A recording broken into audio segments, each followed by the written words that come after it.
Please. Oh wait, why is everything so tiny now? Thing? Oh, do I have to turn that off? I wish you told me that beforehand. I wish you said that before I started it.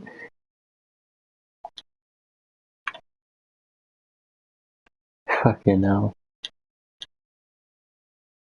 There we go, I fixed it.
I don't care. I did it. I did the thing. Are you proud of me? Yeah. What the heck?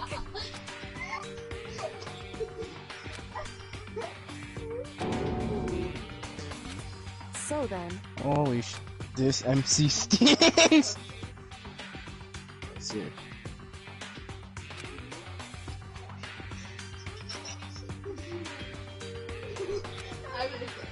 So. Oh no. What should we? Goodbye. Goodbye. Yo. Hey, damn it. Oh, Josh? What? Well, I guess people will be able to hear my reaction. That's up to you, I guess. Why would you want to hear me through that? Or can they hear you through that? Yeah, you can hear me on this. Fine. Oh. Funky. Hang on.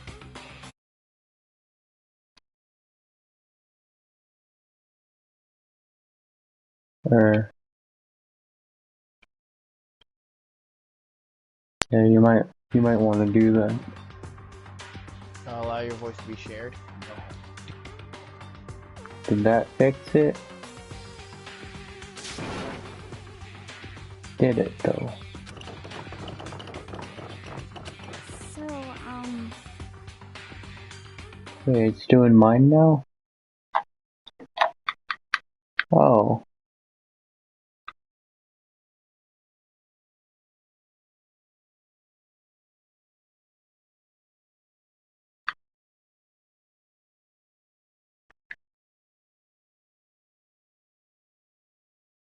They shouldn't be including it.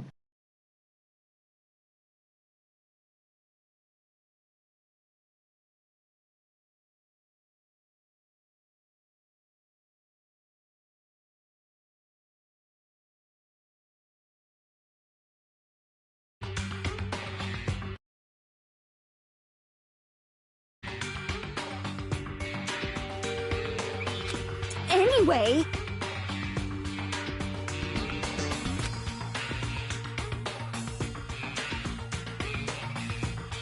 This is very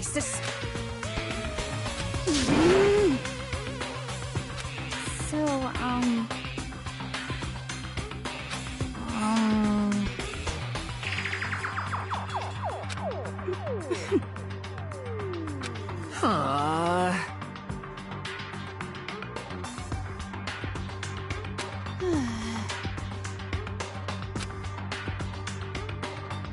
Oh yeah?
execution is electric chair. Bzz.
Wait.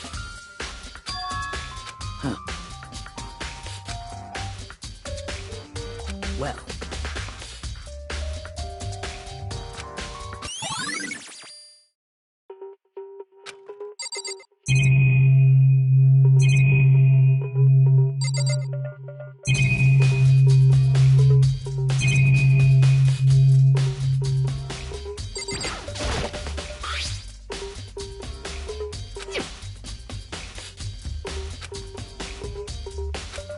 Yo. What? What? What? What? By the way.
Hey.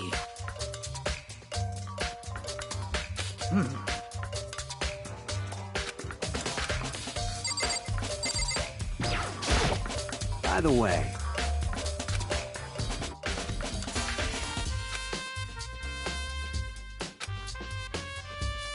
You son of a bitch! Shit. You're fucking dead.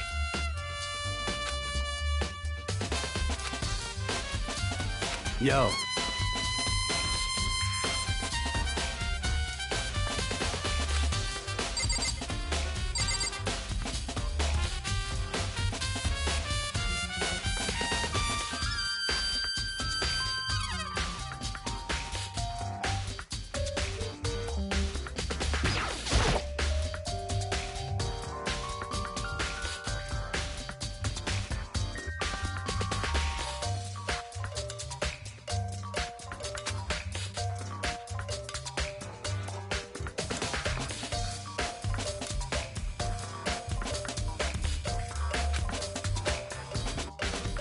What are you doing?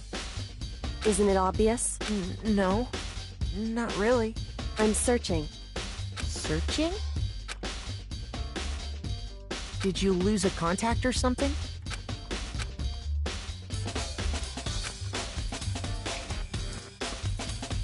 Listen.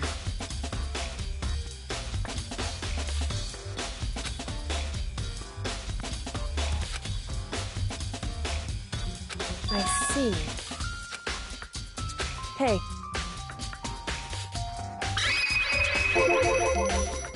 So...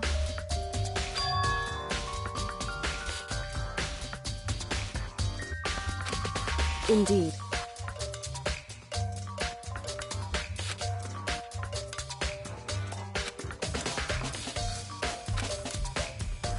I see.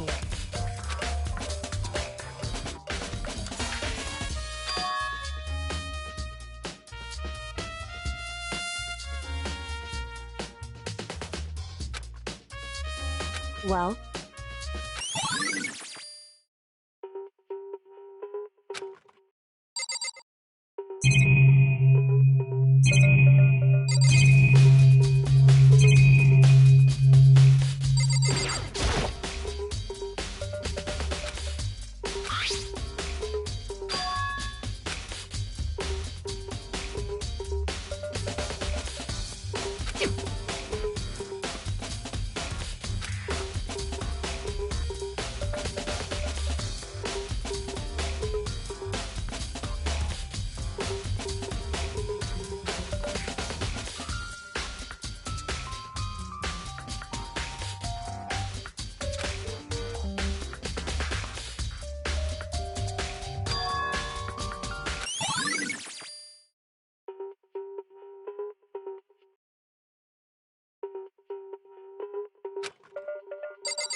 Right.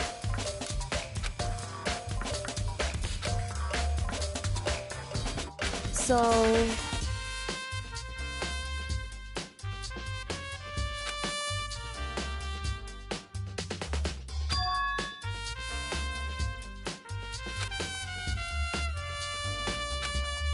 Well, Makoto.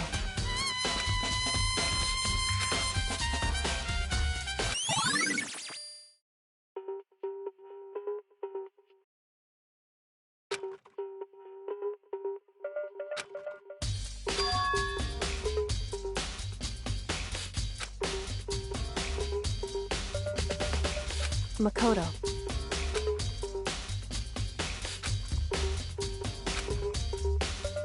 What?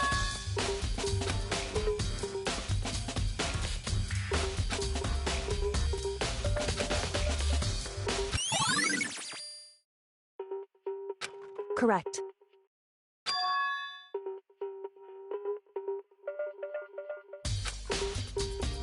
That's right.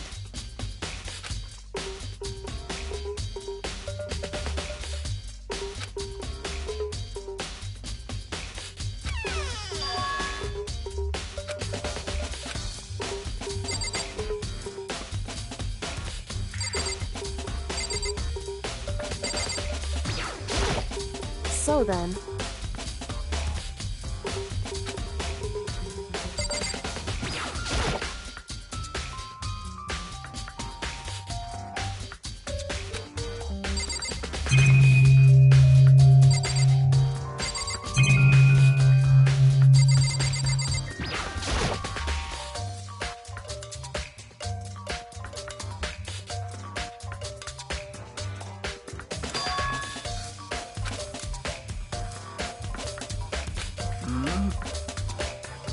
Well.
It would seem...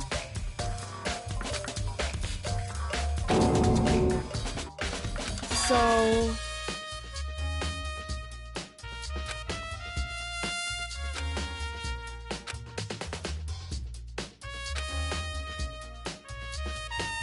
Just a second.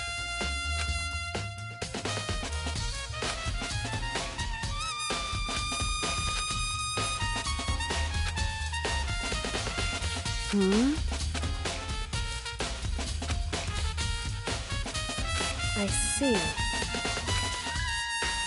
Goodbye.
Sayaka Maizono, the ultimate pop sensation, lead singer for a world-famous all-girl pop band. For these girls, the glowing spotlight only made them that much more beautiful. But they...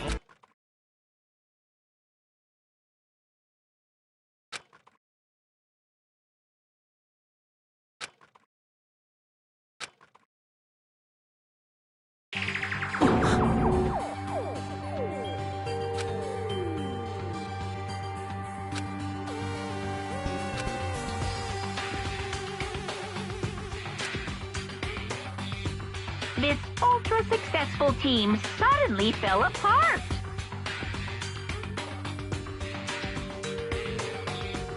None of them will ever perform on stage again. None of them will ever feel the warmth of the spotlight. For Sayaka, there's simply nowhere for her to return to. So here's the billion-dollar question.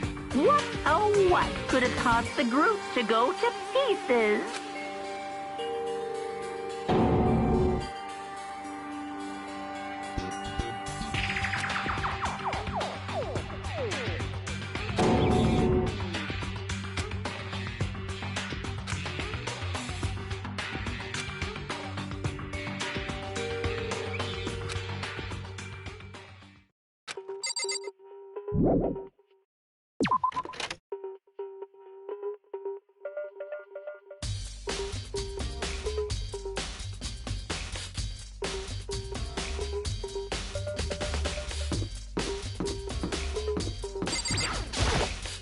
Listen to me! You hear me?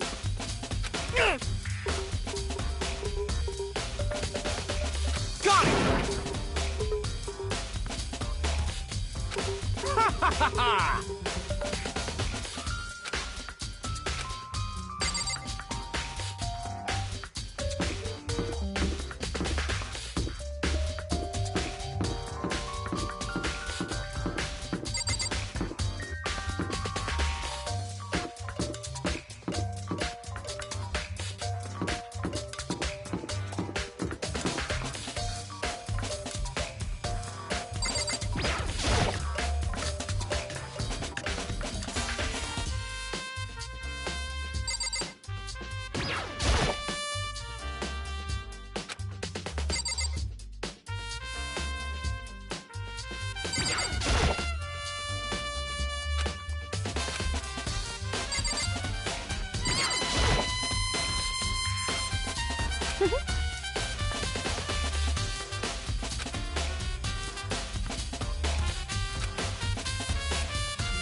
Well...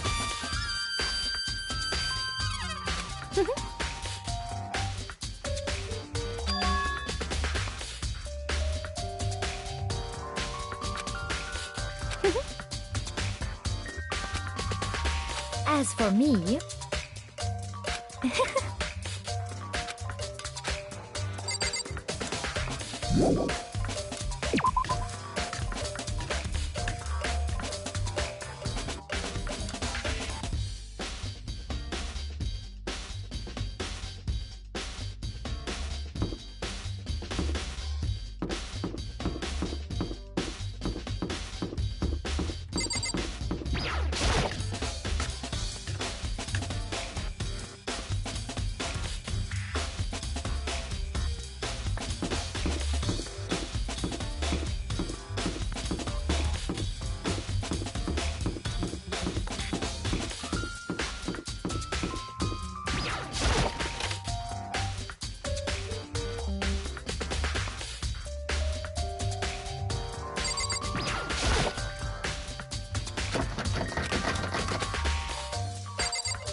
Monokuma appears!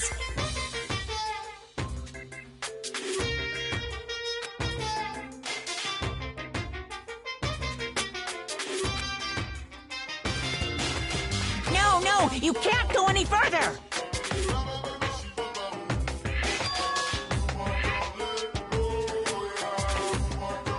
No, you can't go any further! No, you can't go any further! No, you can't go any further!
Mm-hmm.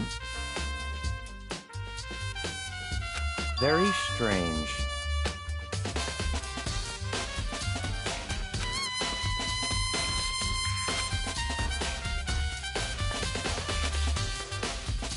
So, in other words,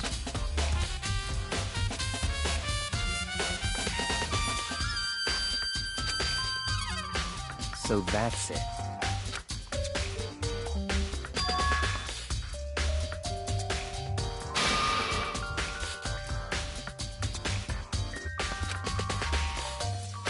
Hey, listen! Hey, you bastard! Oh, You... Is it, like... there's no way to think about this in a common sense kind of way. You know what I mean. Completely unforgivable!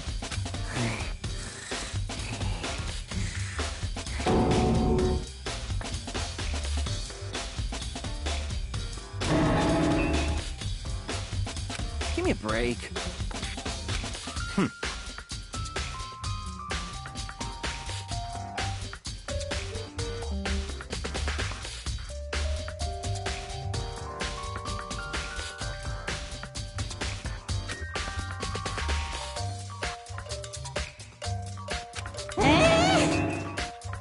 What?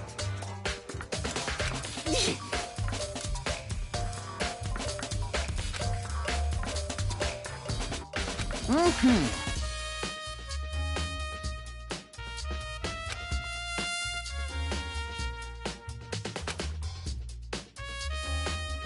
You got it!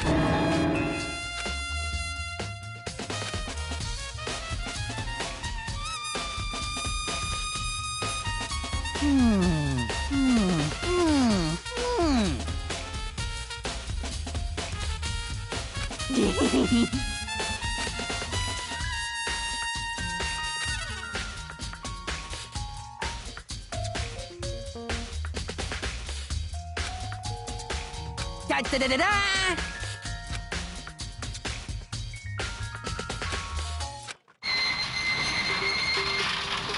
Mr. Naegi! Without a doubt!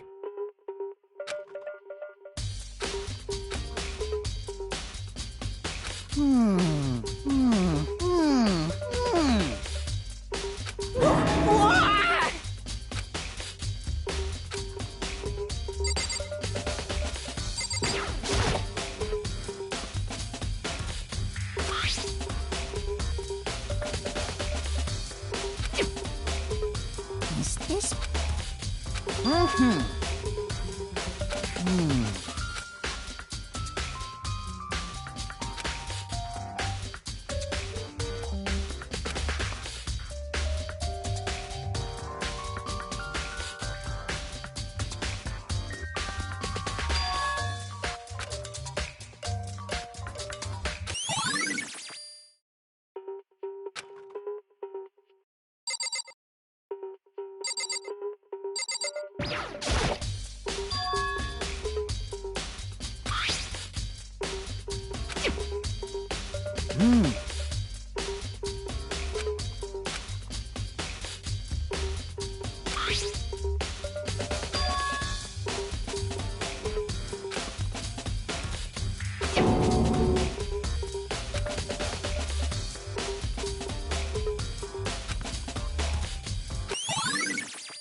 Come on, come on.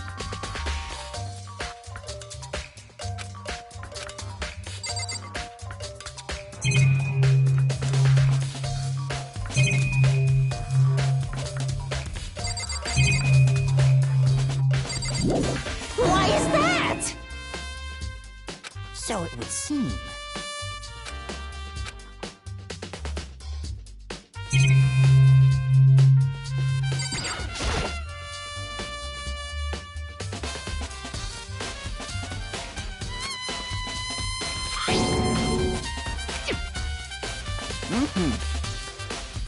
Yes, indeed.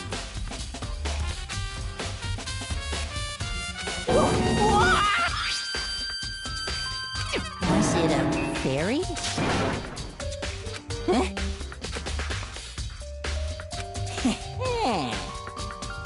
I feel as if...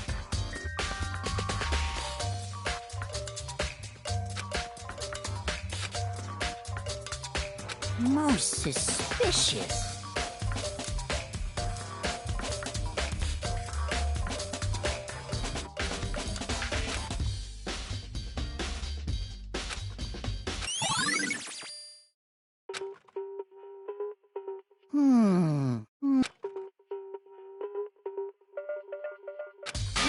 Completely unfortunate.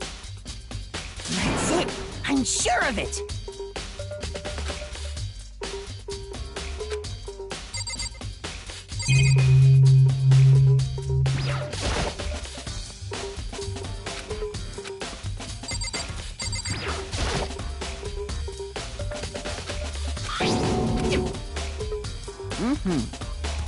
Yes, indeed. Was it a... Huh? I feel... Most...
Yeah, totally. That's right. Well...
Very strange.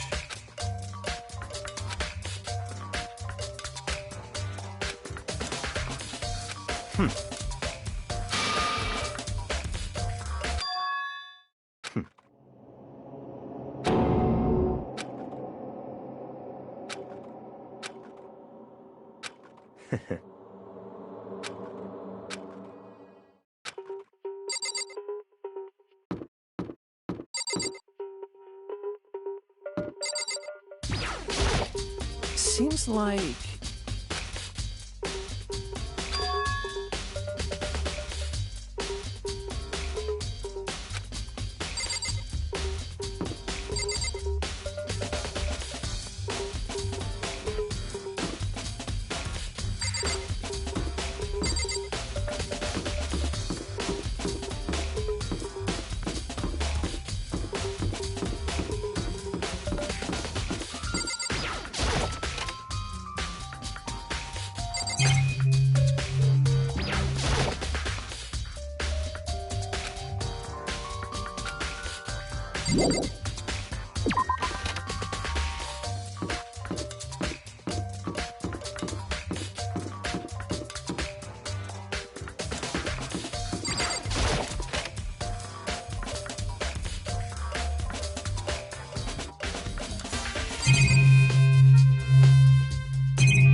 What the heck?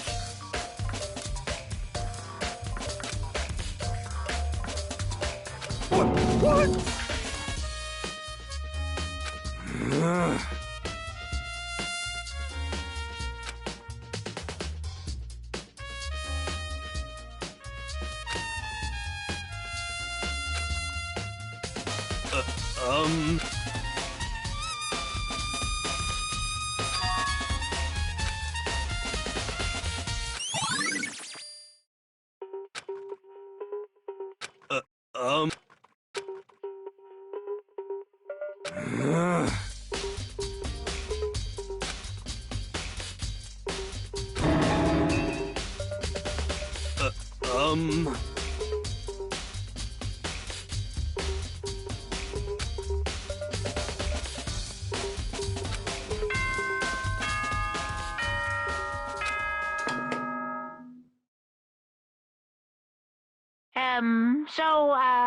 I'm getting tired of waiting. What say we just get started, It's time for the long-awaited class trial! Now then, Allow me to appoint a proper location for the proceedings. Please go through the red door on the first floor of the school. See you soon.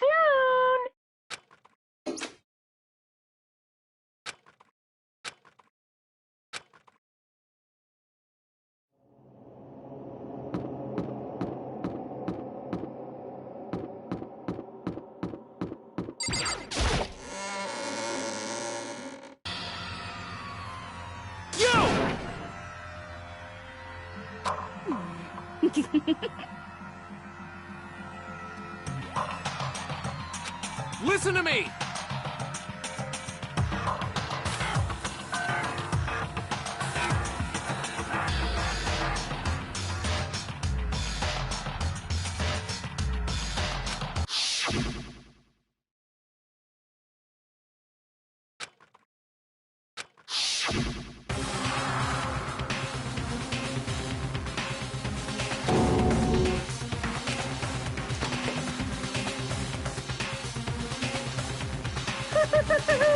Is everyone here?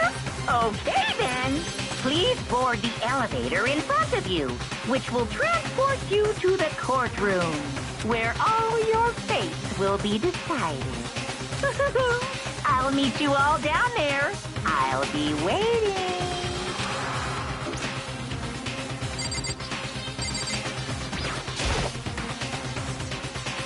Well then. Yes, indeed. Hey.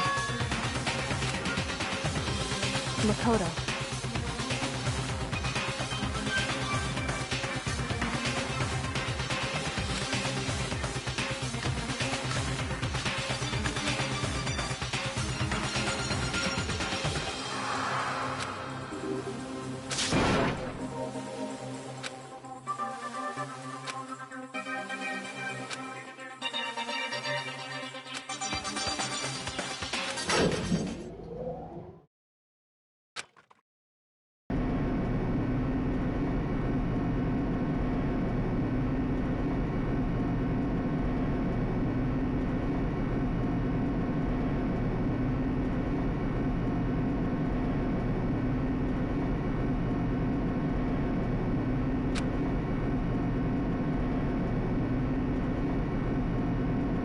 Oh!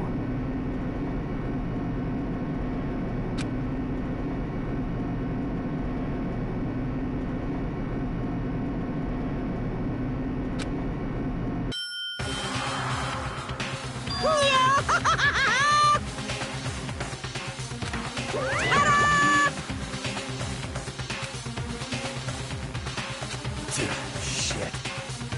Well now. Yoo-hoo!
Let's begin with a basic explanation of the class trial. So, your votes will determine the results. If you can figure out who done it, then only they will receive punishment. But if you pick the wrong one, then I'll punish everyone besides the blackened, and the one that deceived everyone else will graduate. And the killer really is one of us, right? Of course! Okay then. Everyone, close your eyes. And whoever did it, raise your hand. Don't be a goddamn idiot. Why the hell would they raise their hand? Before we move on and start the trial, can I ask a question real quick? What's going on with those pictures? I'd feel awful if they got left out just because they died. Friendship penetrates even death's barrier. Friendship penetrates? Okay, but what about that other empty seat?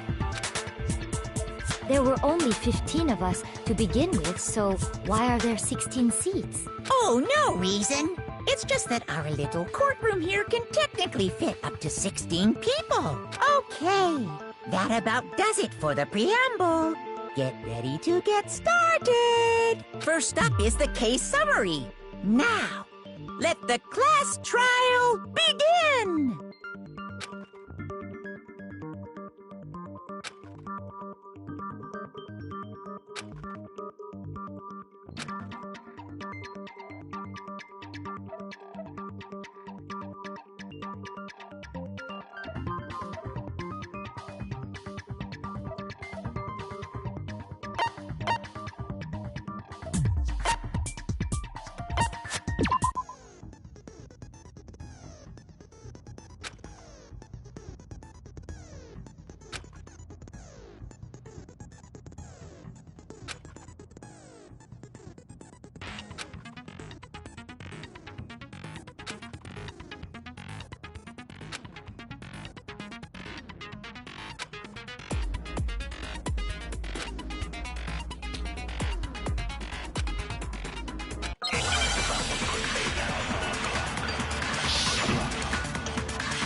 I assert that the one who was murdered was Miss Sayaka Maizono!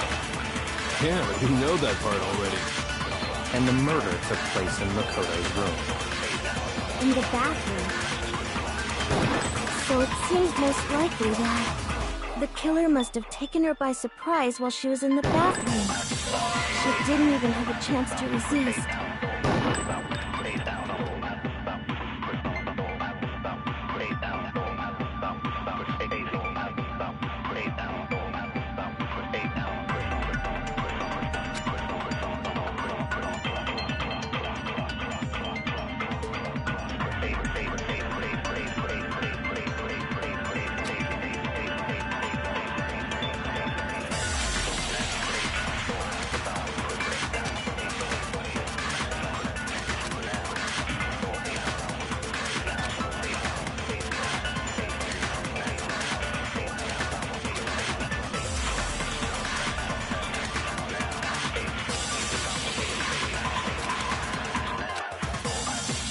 I assert that the one who was murdered was Miss Sayaka, and the murder took In the bathroom.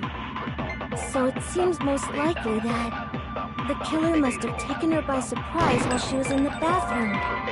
She didn't even have a chance to resist. No, it's wrong.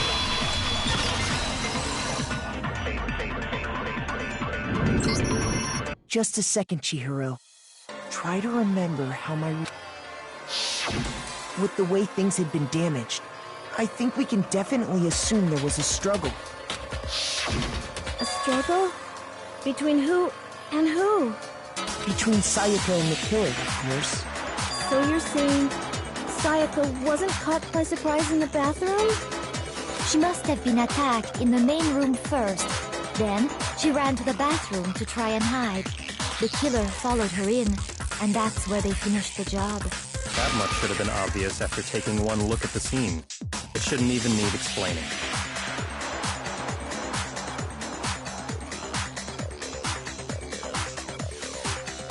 Sorry.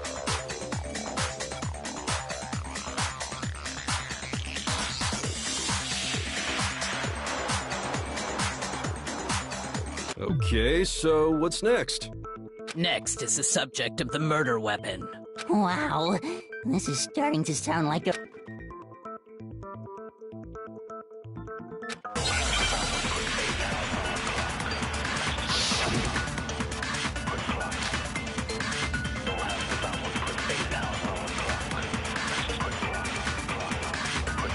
So what was used to kill her? There was some kind of sharp object thrust into her stomach. Without a doubt, that is the murder weapon. So the killer used some random knife they had on him. No, that's wrong!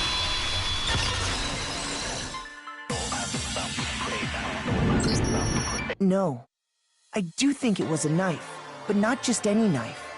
I'm almost positive it was a kitchen knife. Huh? A kitchen knife? After the murder, we discovered that one of the knives from the kitchen was missing. Which means that knife must be the murder weapon. Oh, yeah. I guess that makes sense. You could sort of see the weapon sticking out of her stomach. And if you look real close, I could totally see that being a kitchen knife. Okay, so the murder weapon was a kitchen knife, but where does that get us? I mean, we all know Makoto killed her, right? That's right. Makoto's room was the scene of the crime. What more proof do you need? Hold on a second. Let's draw our conclusions after we've presented our arguments. Otherwise, what's the point of the trial? Well, we can talk all we want. It's not going to change that conclusion. I don't think that's true at all. I'm sure if we keep at it, something new will reveal itself. You really believe that?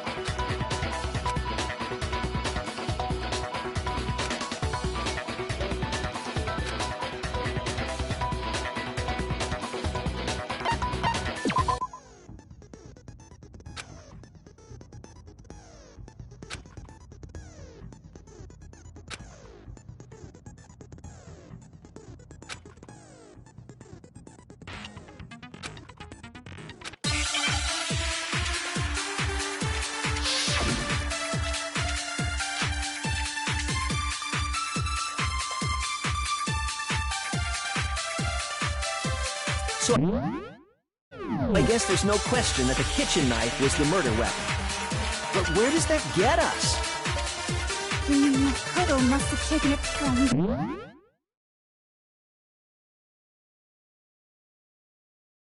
the kitchen, right? He did it in secret, when nobody was in the dining hall. No, that's wrong!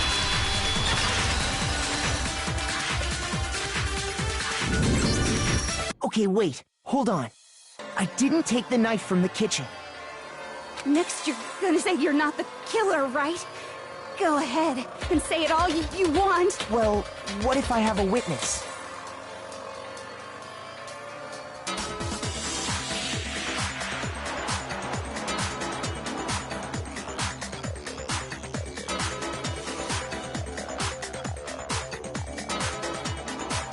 What do you think, Hina?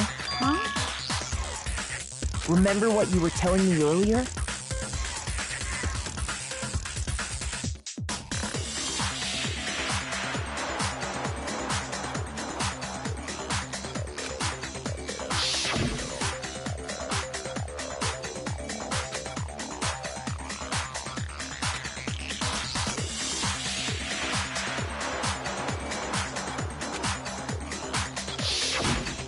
Just to be perfectly clear, the knife disappeared while you were in the dining hall, correct?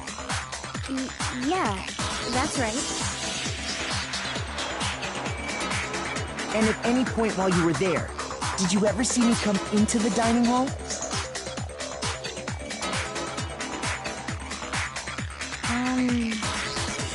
No, I don't think so. You don't think so? No, he definitely wasn't there. The knife disappeared while Hina was in the dining hall. But I wasn't there the entire time.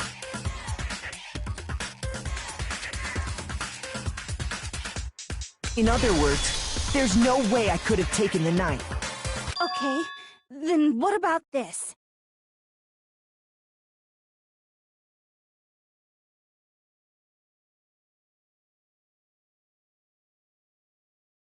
What if the idiot swimmer girl and Makoto are in on it together?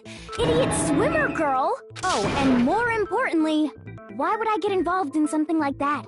Speaking of which, I'd like to ask the bear, if there is an accomplice, do they also be— So you ask, and so I shall answer.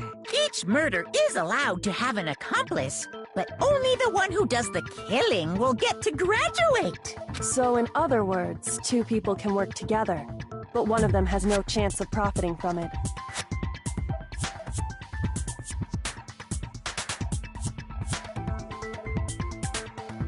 Then there's no way anyone would work together, right?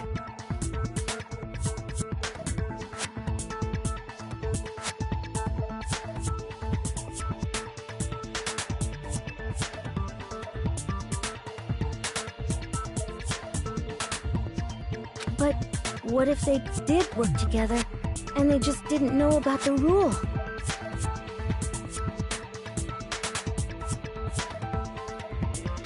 Good grief! Enough already! No, okay? There are no accomplices in this case! Oops! Did I say that out loud? Anyway, I didn't go to the dining hall, and I didn't take the knife. So I'm not the killer. Okay, so then, who did take the knife?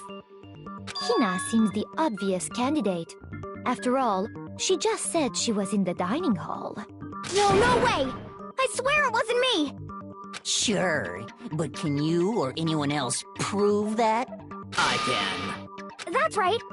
Sakura was with me the entire time I was drinking my tea. I hate to have to ask, but just to be sure, Sakura's... Me. Right. But then, couldn't either one of them have grabbed the knife? Actually, no. Because, well... Just spit it out already. I stayed in Hina's room last night. I got so scared thanks to those creepy videos. I wasn't really thinking, I just asked her to stay over. Which means we have airtight alibis. You stayed over? Doesn't that violate one of the school regulations? We're not allowed to sleep anywhere but the dorms. But it doesn't say we have to stay in our assigned room, so I don't think that's a problem. It is a problem! A boy and a girl spending the night together? It's unwholesome! But I'm a girl. You are? Oh my gosh, I'm so sorry! But if it wasn't either of you, then what other possibility is there? Actually, there is one other possibility. Right, Hina? Oh, yeah, that's true! One other person did come to the dining hall while we were there. Why didn't you say so in the first place? Well, because... they're not here anymore. Sayaka. She's the one who came to the dining hall. And then later, she wound up dead.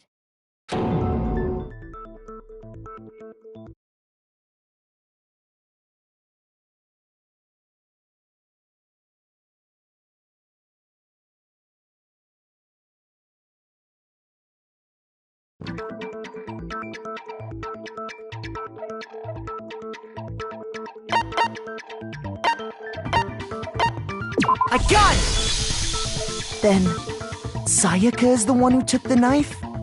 That's the only possibility. And thinking back on it, she was acting kind of unusual. When she came into the dining hall, she didn't even look at us. She just went straight to the kitchen. As she left, she said she just wanted a drink of water. But most likely... the person who took the knife was the victim herself! I'm sure she just took it for self-defense. So you're saying the knife she took was then taken from her, and she was killed with it? In that case, you may not have taken the knife, but you still could have killed her. What? See? He did do it after all! No! You're wrong! So, that's how you would twist the argument and send us all off in the wrong direction? You possess a most terrifying talent.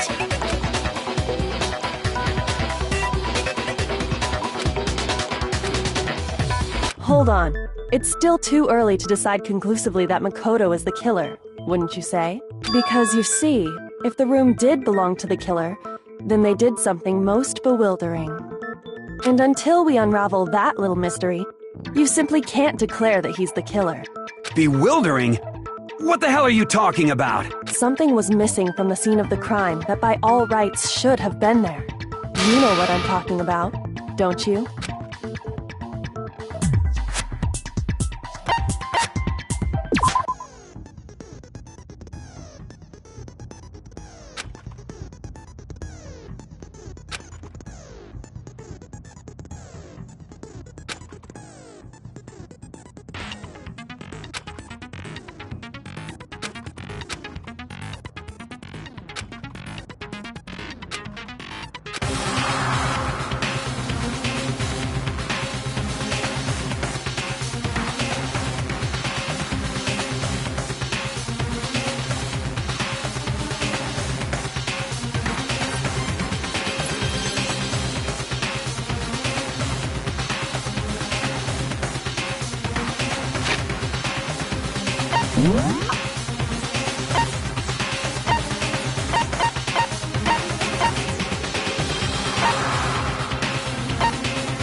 That's right!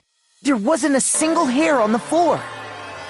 So, the culprit removed some evidence? Yes, and if I were the culprit, why would I need to get rid of all the hair in my own room? It wouldn't be unusual at all to find my hair at the crime scene if the crime scene is in my room. The reason all the hair was gone was to remove any trace that Sayaka had ever been there. That makes sense, does it not? No. If that were the case, they would have had to do something about the body itself, not just her hair.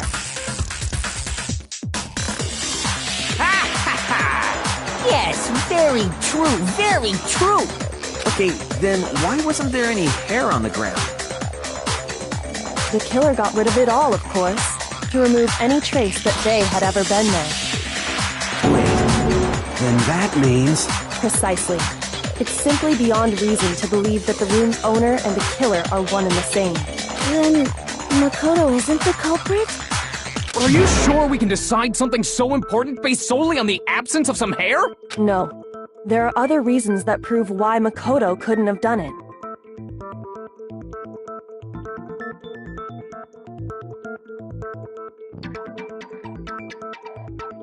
I would like to hear these reasons. Do you remember anything remarkable about the bathroom at the scene? Sayaka was attacked in the main room first, then fled into the bathroom, right? Yeah, then they ran after her, got into the bathroom, and stabbed her. And how did the killer get into the bathroom? Did they have any trouble with it? What do you mean? It's fairly certain that the killer had some trouble getting into the bathroom.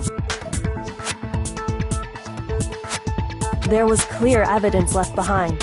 Do you remember, Makoto?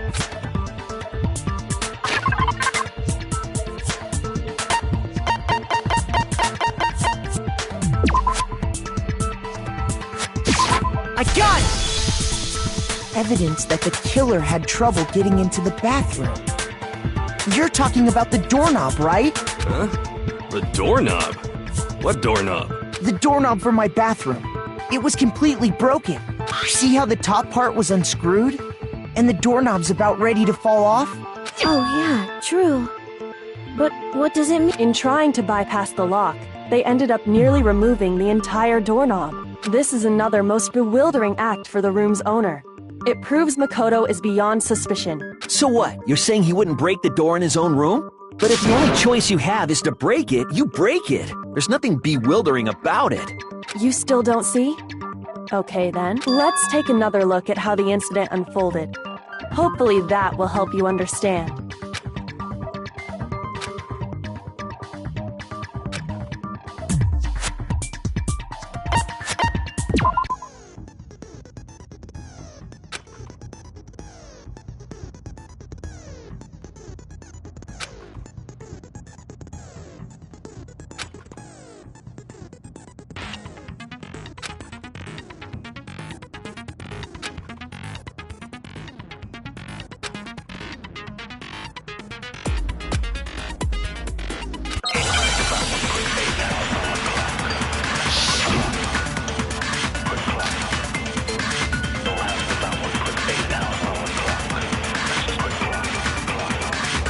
The incident took place in Makoto's room.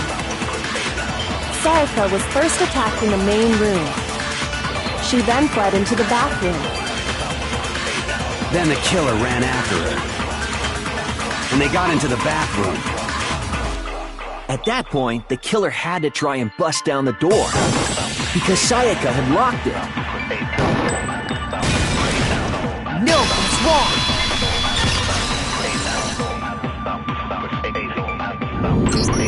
The reason my bathroom didn't open wasn't because it was locked. After all, the girls' rooms are the only ones with locking bathrooms, right?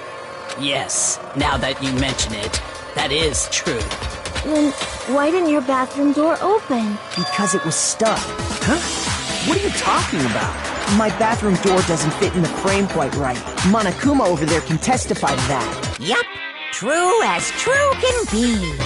But you know, you're supposed to be the ultimate lucky student, right?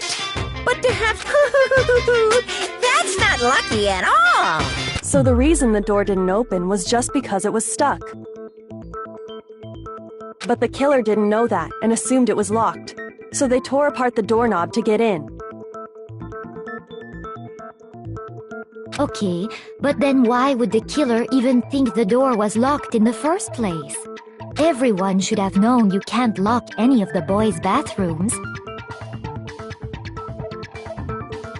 The killer could easily make that mistake, thanks to one important detail about the scene of the crime.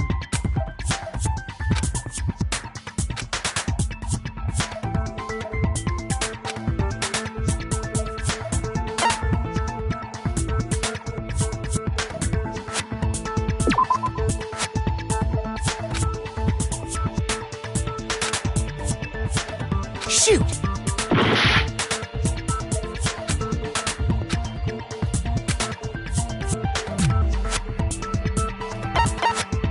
I got it! The killer must not have realized that it was my room. What? Are you saying the culprit didn't even know where he was? That's inconceivable! And yet, he's absolutely right. Say what? Well, to be more specific, what the killer didn't know was that Makoto and Sayaka had switched rooms, which is what led to the misunderstanding about the bathroom. If Sayaka had been in her own room, then there would have been a lock on the door, and they would have had to break through! So they had no idea how unnecessary their actions were. Ultimately, we can't know if it came open by force or simply by accident. But the killer must have been considerably confused, with no idea how they actually got the door opened. Regardless, it was a pointless act. Wasting time trying to break down a door that wasn't locked is definitely something I wouldn't do, since I would have known exactly why it wasn't opening, right? That is a definite possibility. So the killer would have to be someone who didn't know they'd switched rooms? Makoto couldn't have done it. Okay, then who did do it? I'm sorry, but I give up! Quit without saving! But what happens if we can't decide on who we think did it? Well, why don't we just vote right now? Majority rules! Majority rules? You really think that's a good idea? Yeah, our necks are on the line here. Someone seriously needs to do something. For serious. Does no one have any other thoughts or questions? It does not matter how trivial they may seem. Oh, as a matter of fact, I do have one question. Oh, you don't gotta sound so disappointed. It's fine, it's fine. Just ask your question. Oh yeah. Okay, so, well, I was just wondering, how did the culprit get into Makoto's room in the first place? Yes. How did the killer get inside? Maybe Sayaka just dropped the key somewhere and the culprit picked it up. That's possible, right? I don't think so. That seems way too convenient. Then, maybe someone picked the lock? Negative! If you remember, Monokuma made it quite clear that the locks are all unpickable. Fine. How about this? The killer got in the easy way. They could have knocked and said they wanted to talk or something, and Ms. Maizono just let him in. No, that can't be it either. Oh, trying to argue against me? Sounds like someone doesn't know his place. Hello? Why exactly can't that be it?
I got it! Because Sayaka was already scared, remember? That's why she asked me to switch rooms in the first place.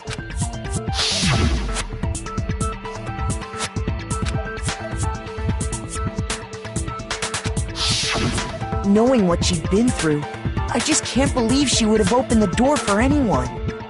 What if her being scared was a lie? Huh? What the hell is that supposed to mean?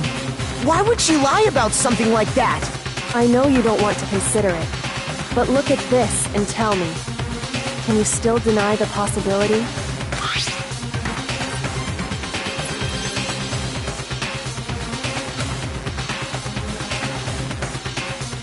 I found a notepad during my search, and I shaded in the top sheet with a pencil. And these are the words that appear. Oh man! I've totally seen people do that on detective shows. When you write, it can leave an imprint. Sketch over the next sheet of paper, and you can see the words. When I saw that, I was like, holy crap! I better make sure I rip the paper out before I use it from now on. It's a pretty old-fashioned technique, but even the classics can be surprisingly useful sometimes. Oh, and I should also mention, I found the notepad on the desk in Makoto's room. Huh? Which means only someone who had been in Makoto's room before the incident could have written it. Then either it was Makoto who lived there, or Sayaka who switched rooms for a single night. So, Makoto, did you write this? No, I didn't. But of course you didn't, because the note also bears a perfectly legible signature. Sayaka's signature. But why? Why would she write that?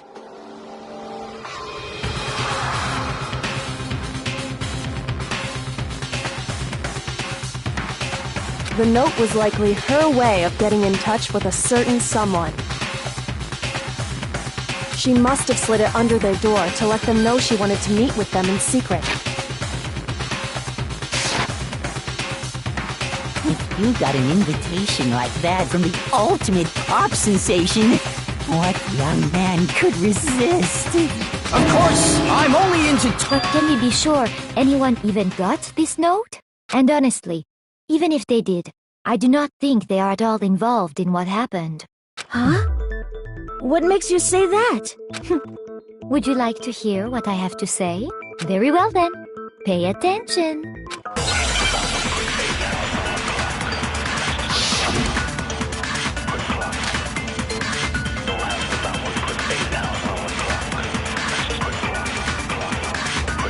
Sayaka and Makoto switched rooms, correct? But in the note, the place they were asked to come to, it specifically says, my room. I see. So if someone read that note, then they would have gone to Sayaka's room.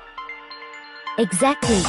The room that Makoto was staying in. So in other words, even if someone did read the note and did what it said, they would not have any connection to what happened. It certainly would seem that way.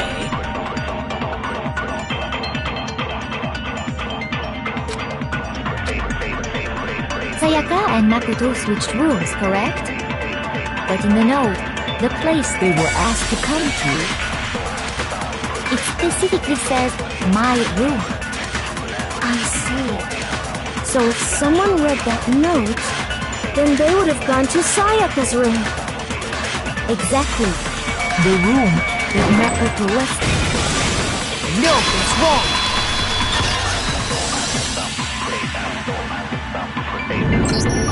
The nameplates on Mai and Sayaka's rooms got switched.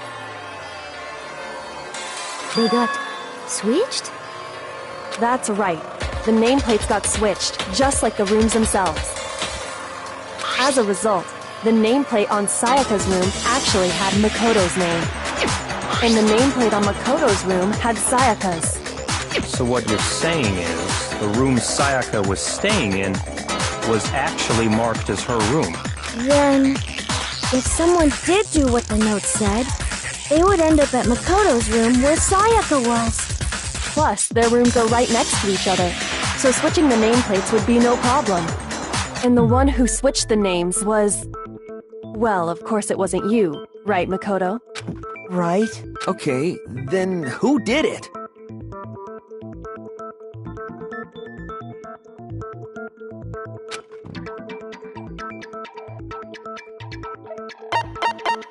I got it! Me and Sayaka were the only ones who ever knew about us switching rooms. So the only other person besides me who would even know to switch the nameplates was Sayaka. You can also infer as much from her note.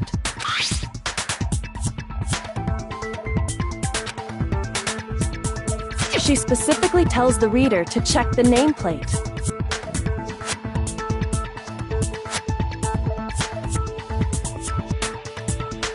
She would only have written that if she knew the nameplates had been switched. But why would she switch them in the first place?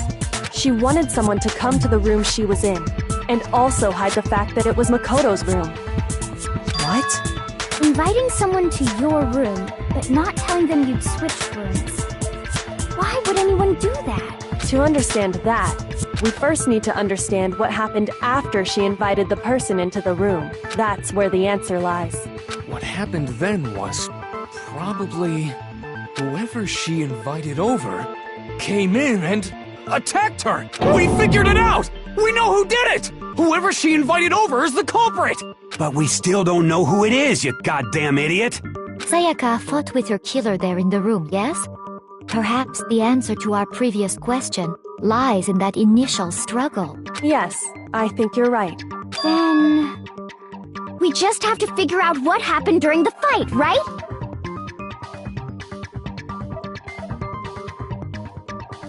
That reminds me. There was a replica sword at the murder scene. Was that perhaps used during the fight?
Oh yeah, what's the deal with that sword? Sayaka suggested I should hold on to it. I thought it might come in handy if I had to defend myself. It seems pretty likely that the killer used it to break Sayaka's right wrist. How the hell could you possibly know that's what broke her wrist?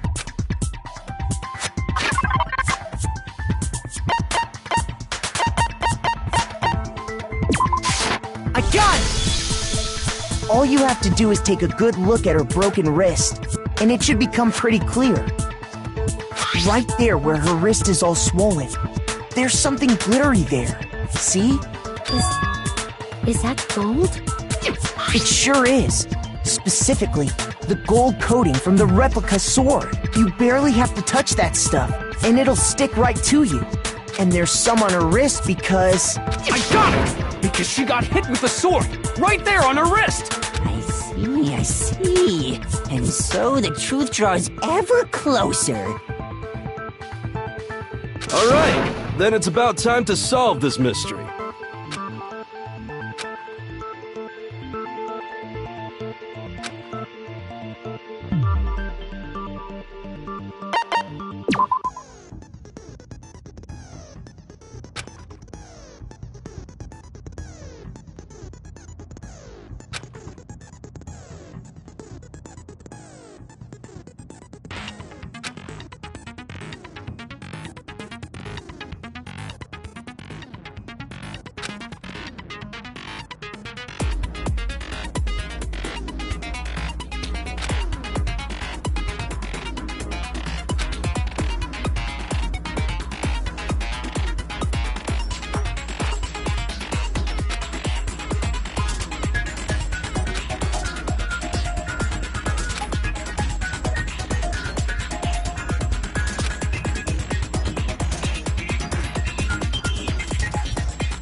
the fighting broke out, the culprit grabbed the sword, and that's when the first blow was dealt. A sword-based sneak attack!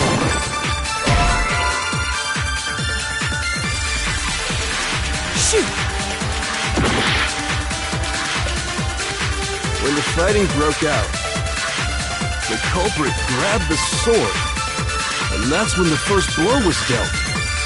A sword-based sneak attack! And that's what broke Miss Maizono's wrist! So, she tried to fight back.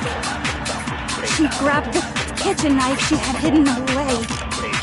But then the culprit took that from her too. And they killed her with it. And that's exactly what happened.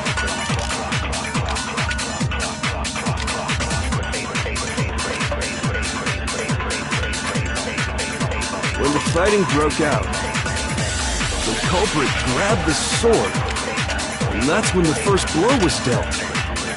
A sword-based sneak attack! And that's what broke Miss Maizono's wrist! So, she tried to fight back. She grabbed the kitchen knife she had hidden away.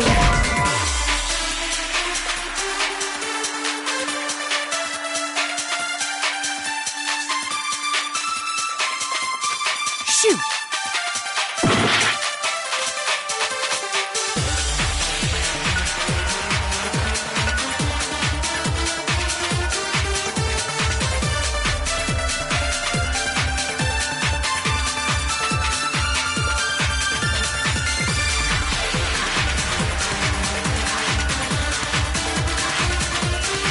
When the fighting broke out, the culprit grabbed the sword, and that's when the first blow was dealt. A sword-based sneak attack!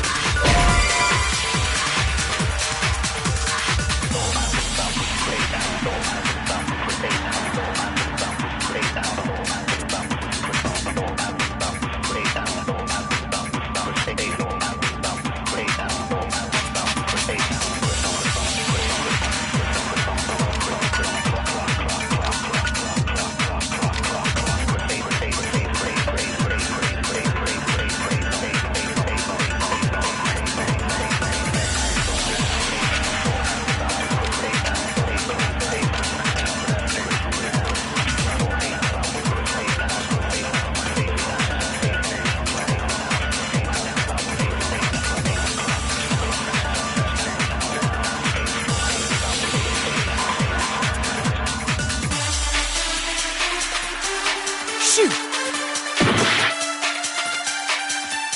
When the fighting broke out, the culprit grabbed the sword, and that's when the first blow was dealt. A sword-based sneak attack! No, that's wrong!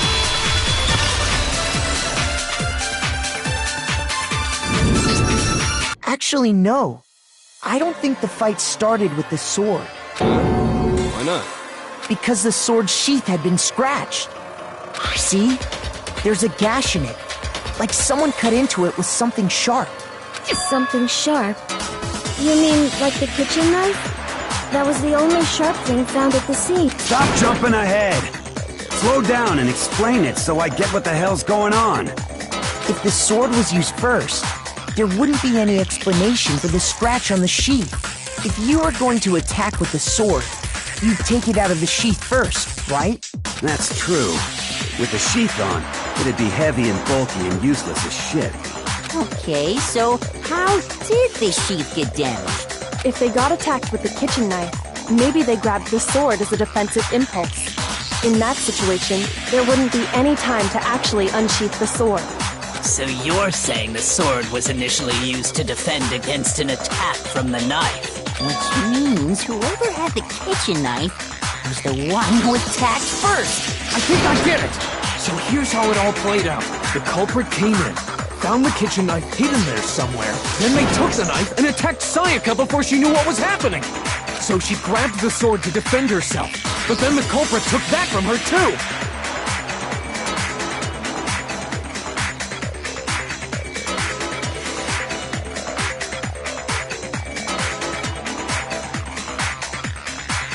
Then, after they broke her wrist with the sword, they took the knife and finished it. Sorry, but I don't think Sayaka used the sword to defend herself. What? How the hell can you not think that? Because she never held the sword at all. There's a certain part of her body that makes this clear.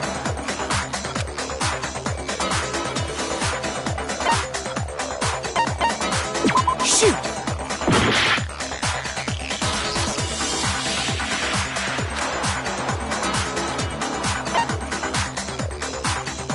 I got it! You're talking about her palms, right? The palms of her hands were perfectly clean, so I don't think she ever picked up the sword. How can you know that just by looking at her palms? Like I said before, the gold coating on that sword comes right off. All you have to do is touch it. In fact, if you look, you'll notice that a lot of the gold has already come off the handle. It's safe to assume that's because whoever used the sword got some of it on their hands. There's really no way she could have picked it up and come away completely clean.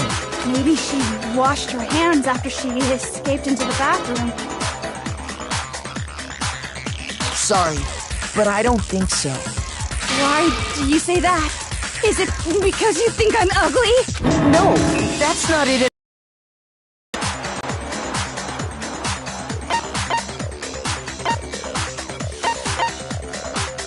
I got it! According to the Monokuma file, Sayaka's time of death was around 1:30 a.m. In other words, at nighttime. And the water in the bathroom shuts off at nighttime, right? Oh, I didn't know that. Actually, I haven't taken a shower yet. Oh my. You're no different. You smell like a big fat ugly donkey. I'm not sure whether to take that as an insult or a compliment. Insult, obviously. So anyway, if Sayaka never touched the sword, then that means the killer is the only one who used the sword. But hold on. If that's right, then the one who damaged the sheath with the kitchen knife was... I got it! Sayaka? She had the kitchen knife? But we already said that the attack started with... The person with the knife attacked first, and the sword was used as an impromptu defense. Then the one who attacked first was... Sayaka? Now do you understand? She wasn't a blameless victim in this. No, far from it. It's almost as if she'd been planning to commit a murder of her own.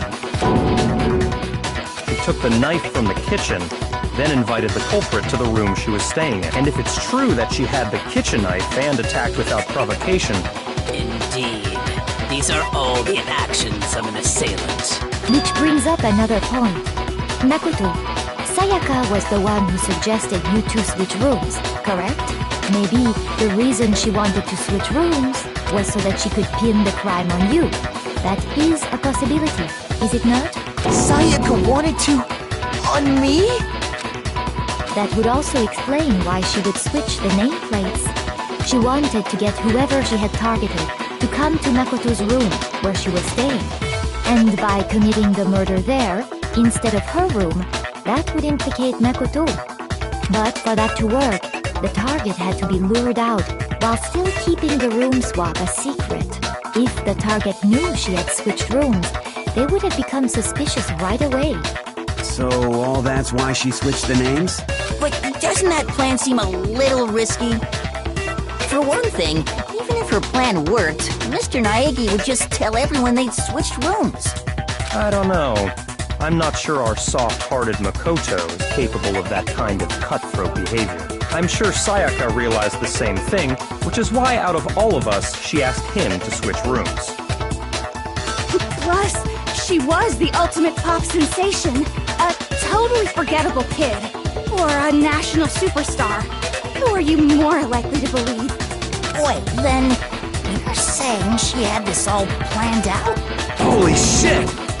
But in the end, her plan backfired. She launched her attack with the knife, then found herself under attack in turn. That must be when her wrist got broken, and she was forced to drop the knife. The tables were suddenly turned on her. and she died at the hands of the one she'd planned to murder. Just hold on! That can't be true! Because... Hey! You guys have totally derailed the argument.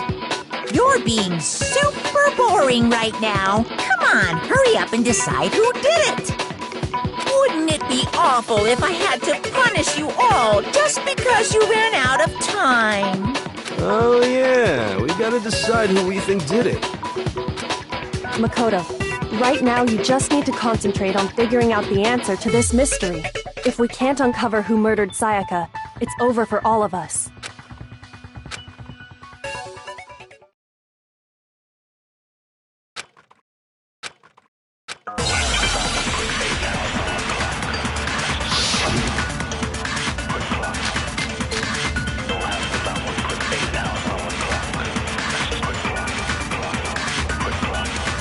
It's easy just...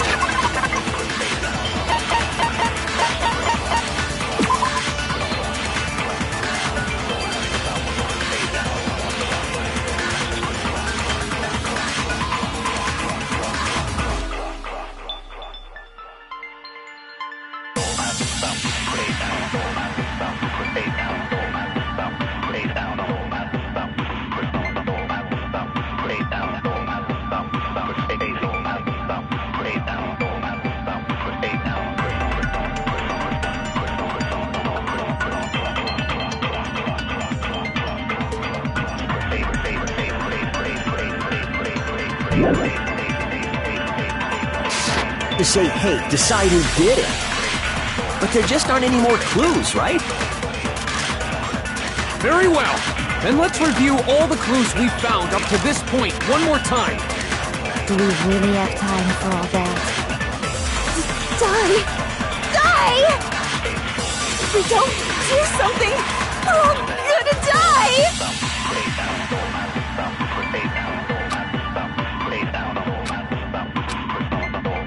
It's easy just to say, hey, decide who did it. But there just aren't any more clues, right? No, it's wrong!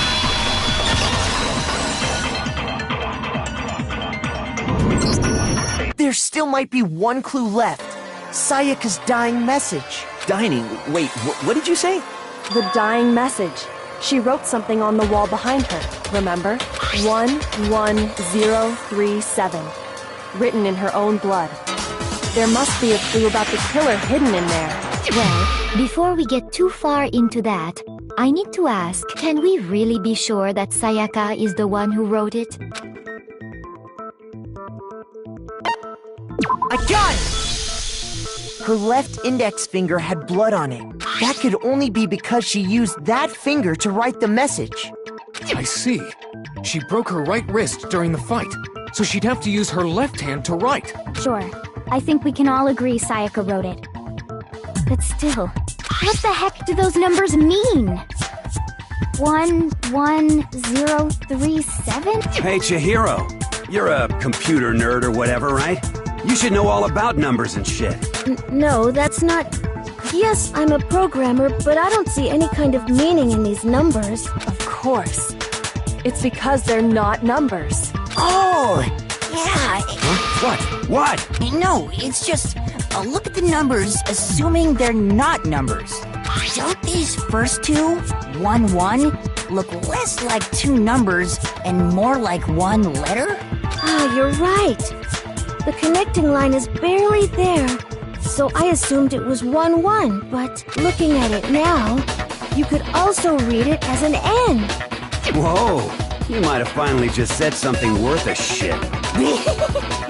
Our little gray cells are really getting excited now.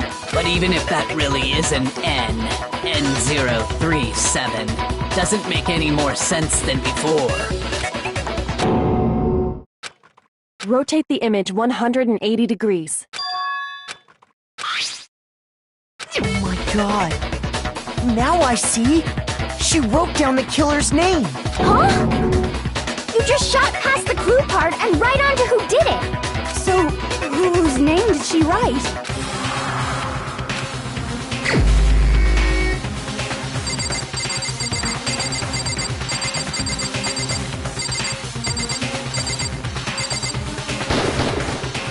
my answer! The key to solving this mystery was simply to rotate the writing 180 degrees. If you turn the message around, it becomes the letters L-E-O-N. L-E-O-N. Or more accurately, Leon. What the hell are you talking about? It's just a coincidence. It's just a bunch of random squiggles that happen to look like my name. No, it's not random at all.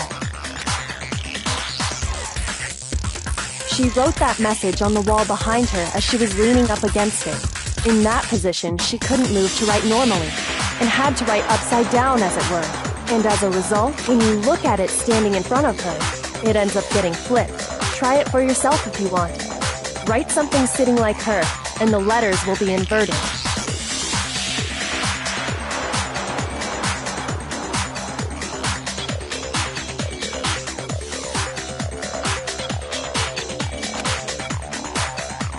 That sounds like one hell of a stretch to me. I'm the killer? You can't just go and say shit like that. If you're not the killer, then why did you try to destroy the evidence? Huh? You know what I'm talking about, right, Makoto? The evidence Leon tried to get rid of?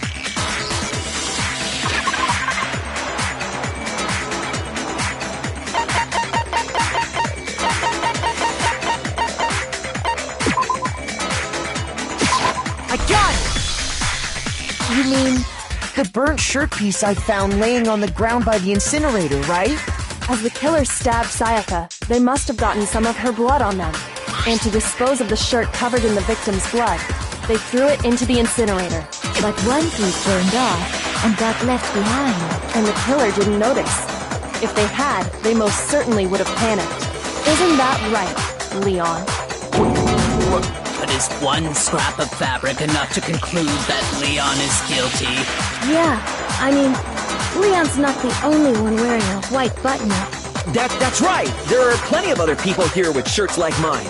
With just that one little charred piece, there's no way you can say for sure who it belongs to. You're right. That alone isn't enough. Are you finally starting to understand? The answers to all the riddles are right here. Yeah, I think so.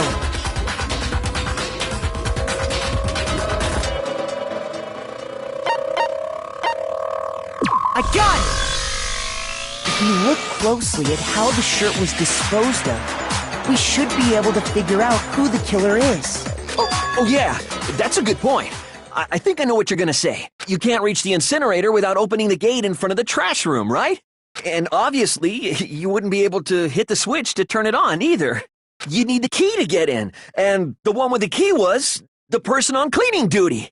So the killer had to be whoever was in charge of taking care of the trash, right?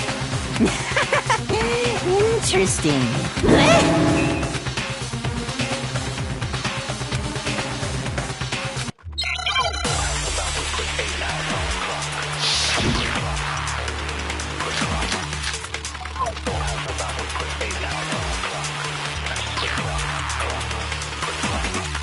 The key to the trash room. Whoever was on cleaning duty must have had it, right? So the only one who could get to the incinerator was the person in charge of the trash? And you'd have to get close to the incinerator. No, it's wrong.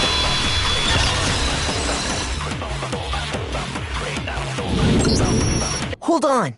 I think I know how someone could dispose of the evidence without using the trash room key. But if you can't get past the gate, you couldn't possibly turn on the incinerator, could you? Yes, you could. If you used this. What is it, some kind of glass ball? It's busted to hell. Actually, it was supposed to be a crystal ball, but, But how would you use it? I got it! The killer simply took aim at the incinerator switch and threw the ball through a gap in the gate. All they had to do was hit that switch, and the incinerator would come to life. Someone threw that through a gap in the gate? Remember what you said before, Hifumi?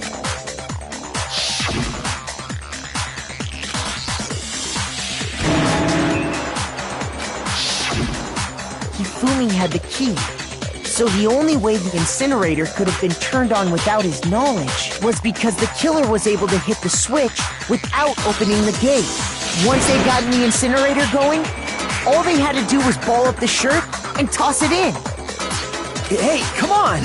What the hell is this? All you have to do is look at the scene to know that the killer never actually went inside the trash room. The shards of broken glass, the incinerator left running, the piece of shirt that escaped the fire. If the killer had been on cleaning duty, the evidence would have been taken care of much more thoroughly. Wait, no, just hold on. But the distance from the gate to the incinerator has to be at least 30 feet, right? The pinpoint accuracy you'd need to throw a glass ball that far and hit something that small. Could someone really do that? That's right. There's no way. Difficult, absolutely. Impossible? I don't think so. Because the killer is... I got it! Because the killer is the ultimate baseball star. Isn't that right, Leon? Do you have any idea how stupid you sound right now? A target 30 feet away would surely be little challenge for the ultimate baseball star. You can't be serious. I'm not the killer! These goddamn shepherd brains have got it all wrong, I'm telling you! You still won't admit it? Okay then. Makoto, go ahead and review the incident one more time to make his crime perfectly clear. And with that, we can end this. Listen to me! What the hell do you mean, end this? Say what you want, Leon. But all the questions have been answered, and the truth has been revealed. Now here's what happened.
The killer is you! I think I'd better take one more look.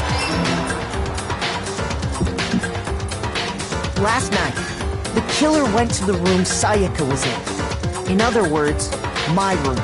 From what we can tell, Sayaka invited that person there intending to kill them. She attacked them with the knife she'd taken from the kitchen earlier.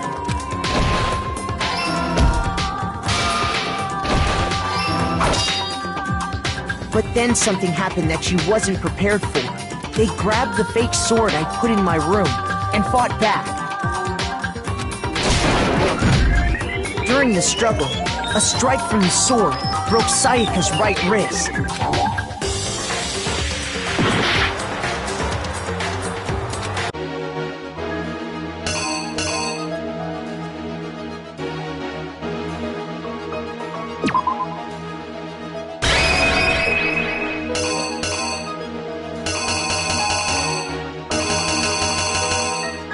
Here's exactly what happened.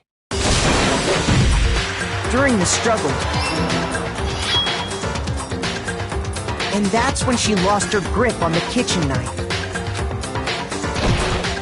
Finding herself cornered, Sayaka panicked and ran into the bathroom. The killer went after her, but couldn't get the bathroom door open.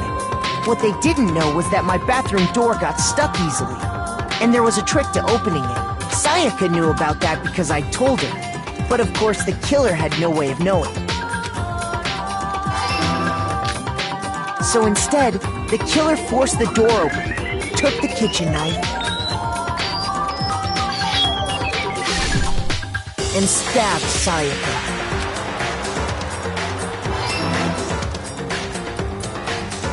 But with what strength she had remaining, Sayaka left a dying message. To keep the killer from noticing, she wrote it on the wall behind her.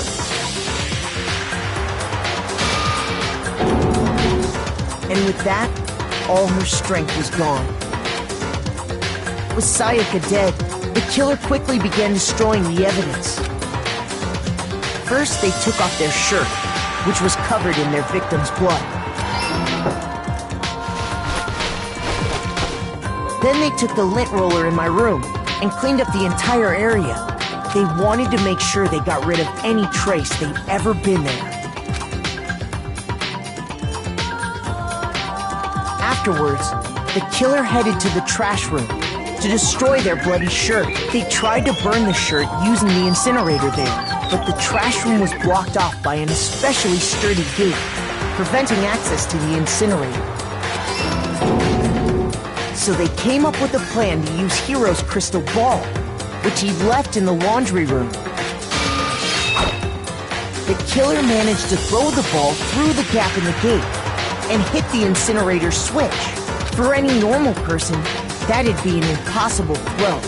But the killer had the confidence to take a shot. And that's because the killer was the ultimate baseball star. The crystal ball, thrown with absolute precision, hit the switch on the incinerator, which then quickly roared to life.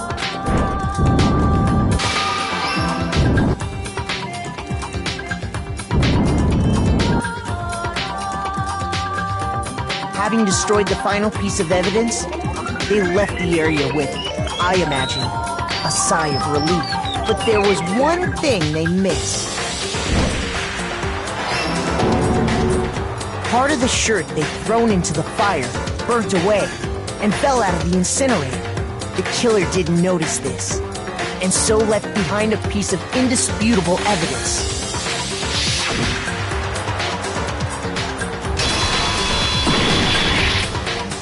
Isn't that right, Leon?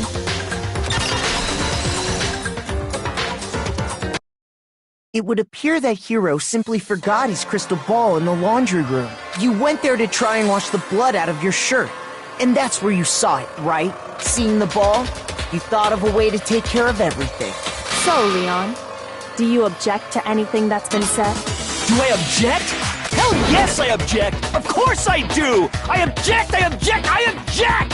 I mean, all of this is just a bunch of stupid theories! You need evidence! Where's the evidence? Without evidence, it's all bullshit! It's bullshit and I refuse to acknowledge it! Well then, I guess this is as good a time as any to present the evidence that proves you did it. Makoto, I believe you're in possession of that evidence.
When the killer broke the bathroom doorknob, they didn't use anything from your room to do it.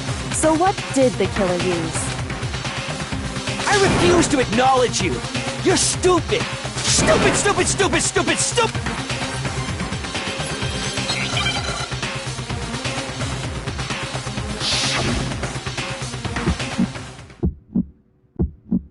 Where's your proof? You kidding me? Not a chance! It wasn't me! Stupid! You lied! Shut up! Where's your proof? You kidding me? Not a chance! You lied! Where's your proof? You kidding me? Not a chance! It wasn't me!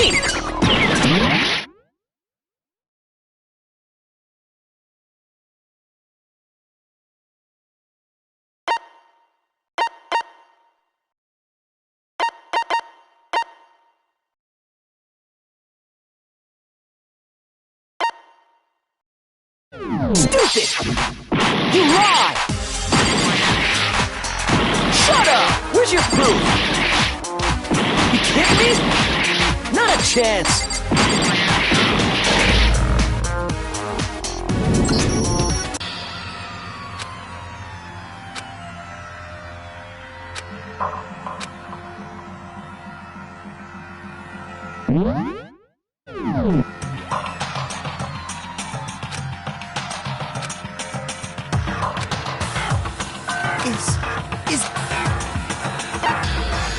I refuse to give up yet!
When the killer broke the back, so what did... I refuse to acknowledge... Stupid, stupid...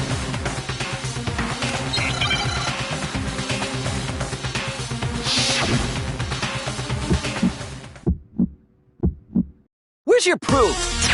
You kidding me? Not a chance! It wasn't me! Stupid! You lied! Shut up! Where's your proof? You kidding me? Not a chance! You lied! Where's your proof? You kidding me? Not a chance! It wasn't me! Stupid! You lied! Shut up! Where's your proof? You kidding me? Not a chance! You lied! Where's your proof? This should prove it.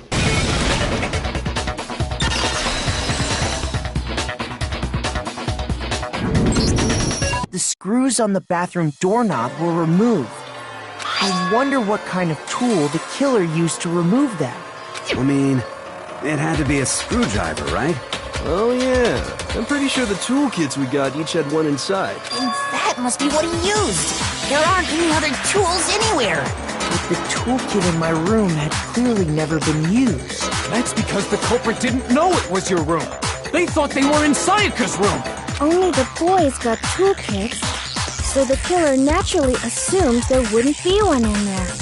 Okay, then whose toolkit did the killer use? Stupid, stupid, stupid! It had to be their very own toolkit. Stupid, stupid, stupid, stupid, stupid! Leon, would you mind showing us your toolkit? If I'm right about this, then the screwdriver will show some evidence of being used. Stupid, stupid, stupid! Huh? And if you say you used it for something else, you'll have to explain exactly when, where, and why. And let me say this, right? I lost it isn't an excuse at this point. Stupid. Stupid.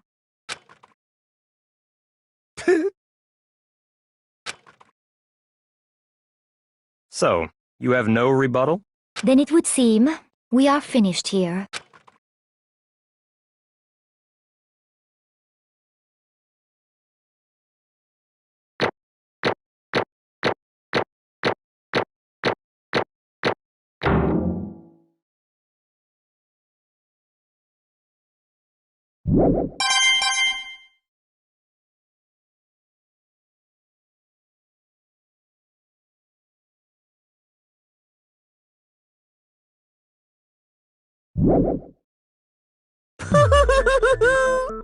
Looks like you've reached your verdict. Then are we ready to cast our votes? You all have a lever in front of you. Use it to make your selection. Oh, just to remind you all, make triple sure you vote for someone. You wouldn't want to be punished for something so minor, right? Okay, then let's get excited! Who will be chosen as the Blackened? Will you make the right choice or the dreadfully wrong one? What's it gonna be? What's it gonna be?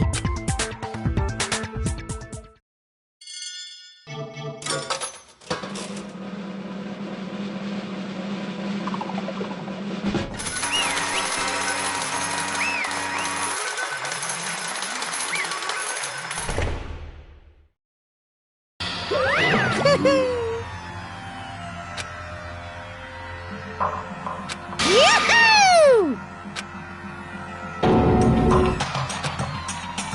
Huh? Hey, hold on. But... You son of a bitch! I didn't have a choice. So, that's why... None of you are any different!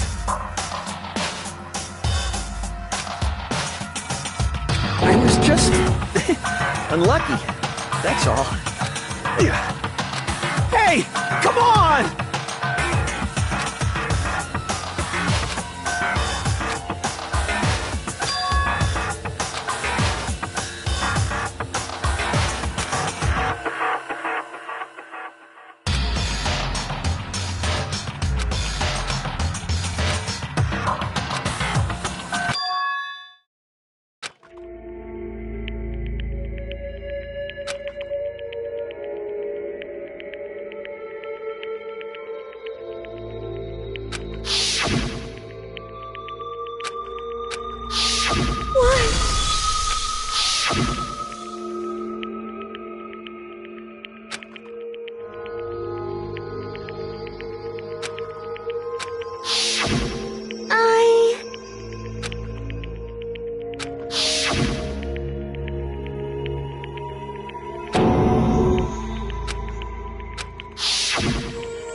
happens, please.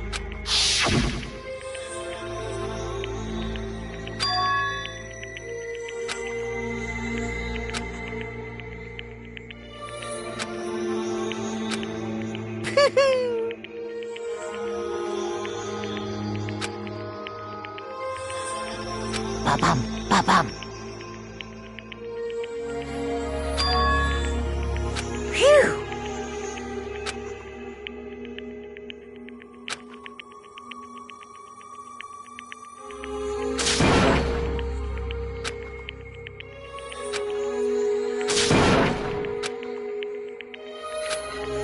That's enough.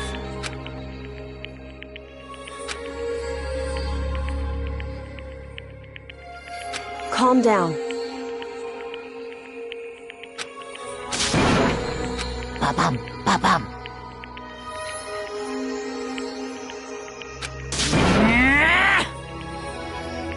Yes, indeed. Punishment? You mean execution? Wait a second! Yeah, that's it. Is that okay?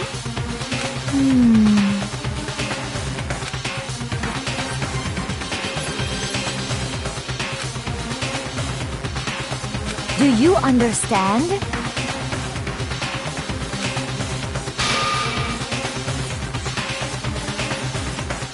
So, that's...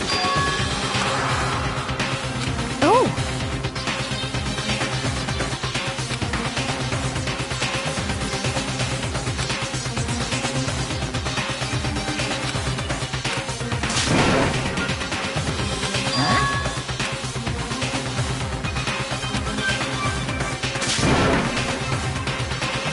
Unbelievable. Hey,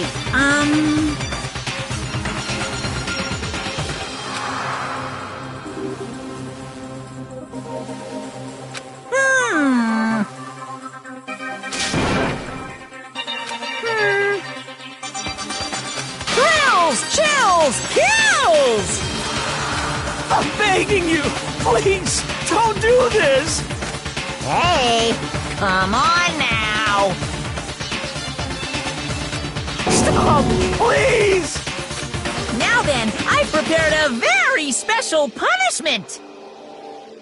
No, no, no, no, no, no!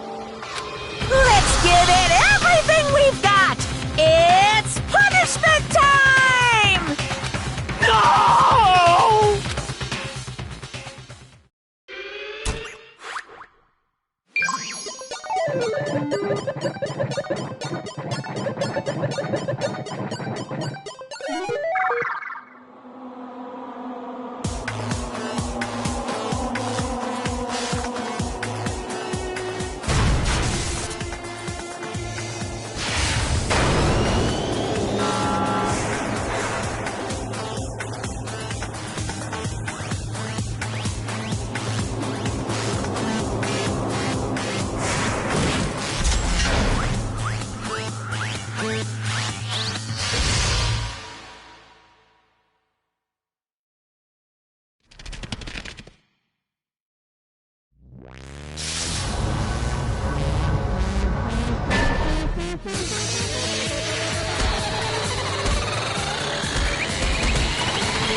can't take it.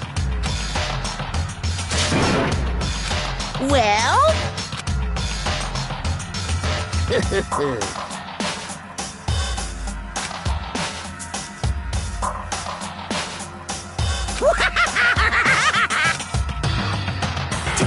Damn you! What the heck? Say what? Well... Hey,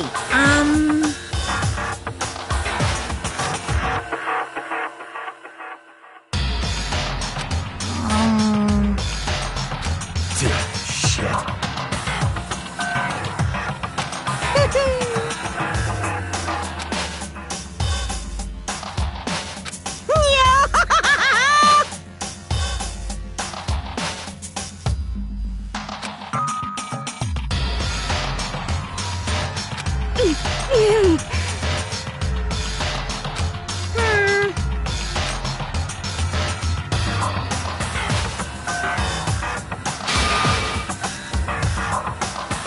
What does this mean? Hey.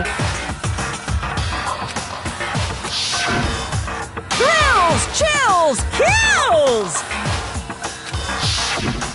Hey.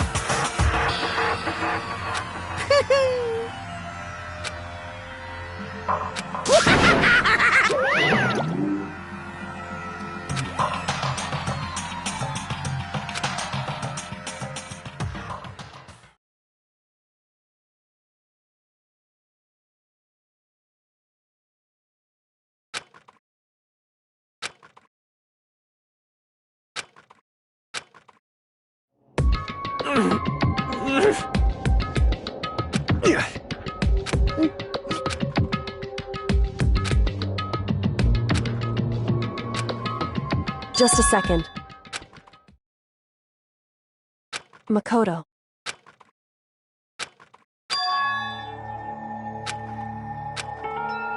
Listen.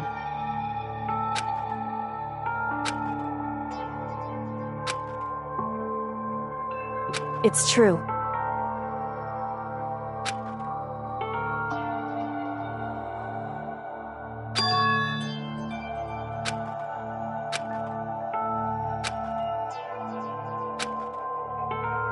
However,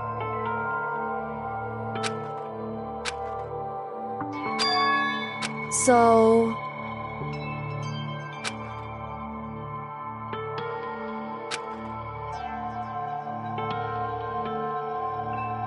Certainly. Anyway...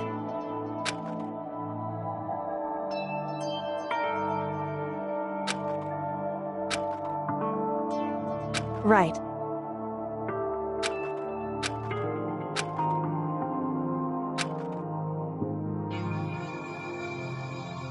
Correct.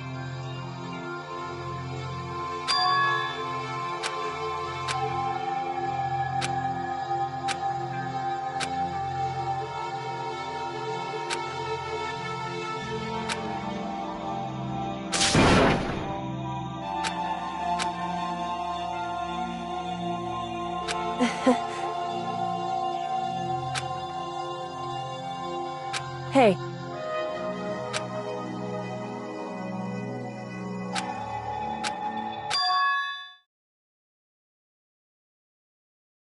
What?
What are you gonna do?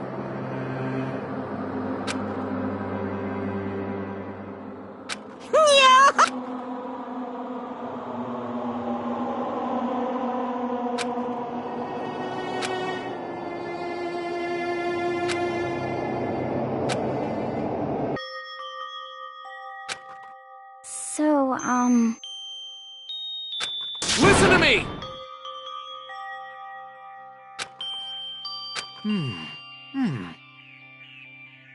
Ha ha ha ha!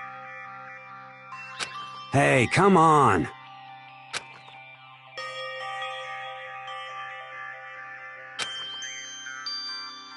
I see.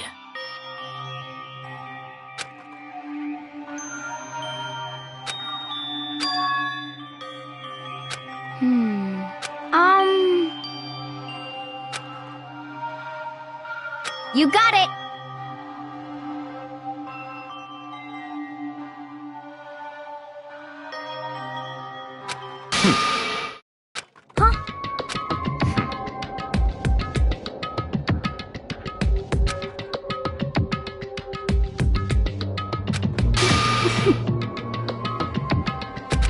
Well... Stop talking.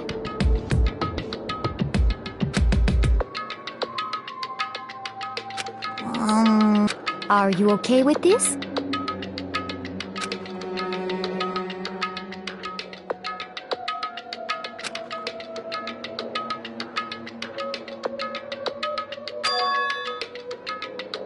Honestly.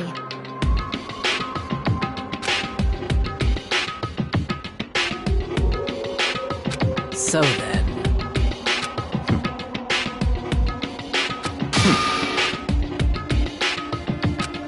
No. What? I can't take it. Huh? It's because... But... So, So it would seem.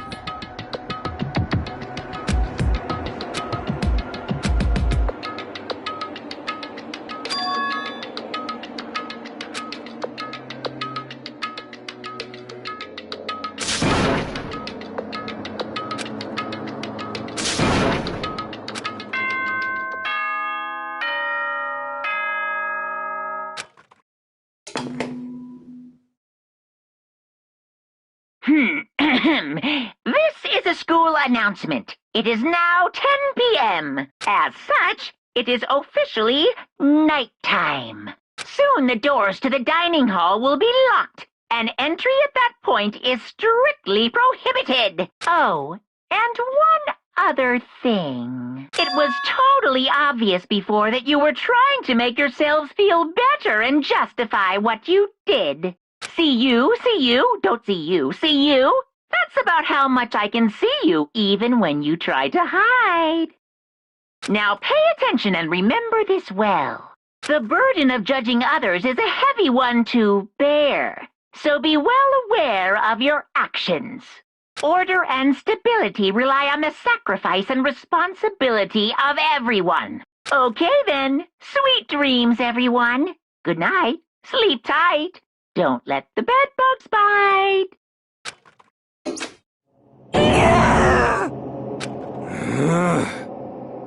Don't fuck with me.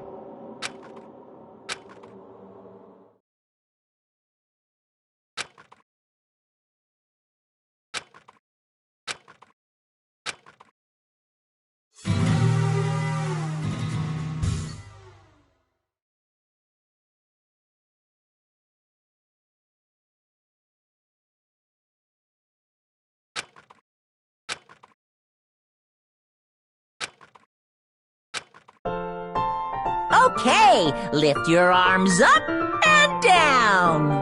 1, 2, 3, 4. 1, 2, 3, 4. Now reach way up and bend way down. Tighten those muscles. Let's add a little strength, a little speed to those young bodies of yours.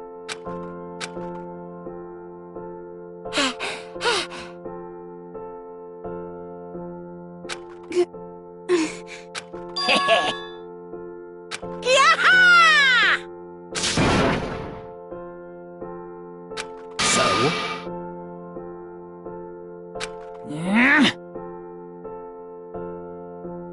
Hey!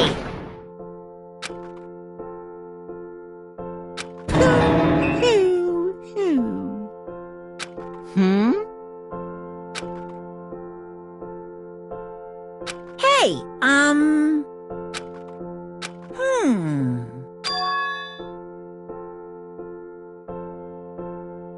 What the heck?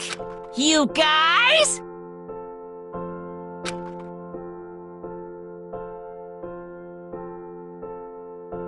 Very nice.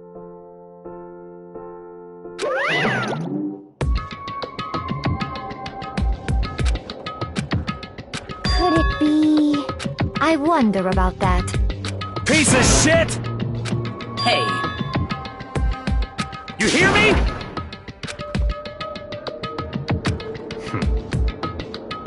Got it!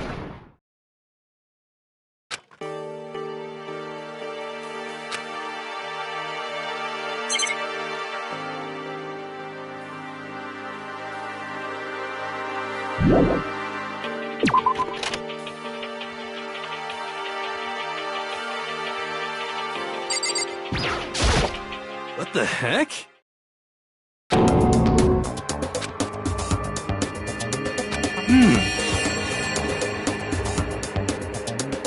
You're serious?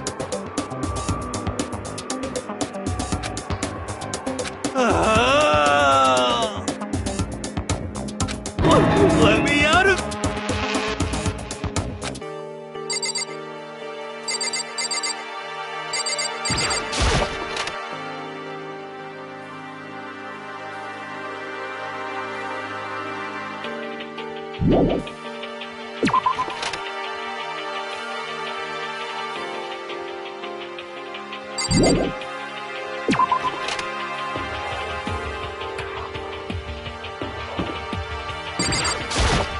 Got it!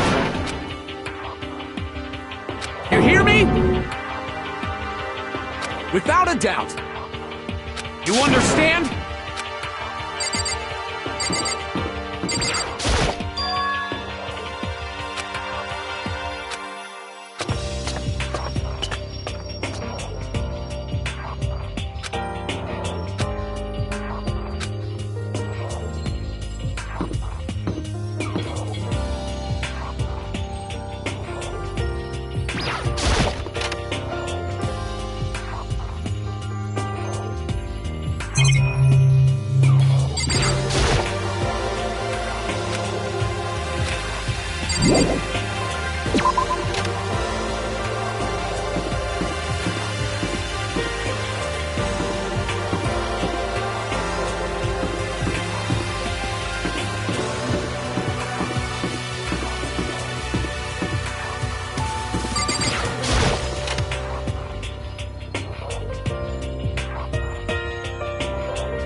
So...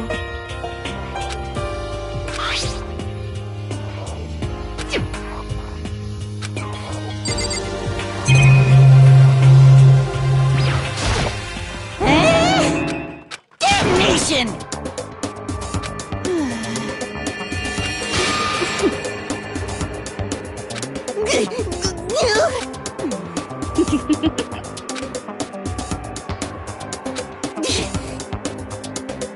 You know nothing! Here we go!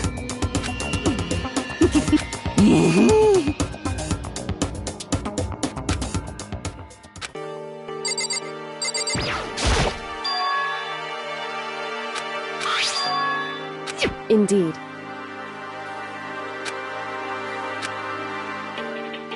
Is that right?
So, in other words,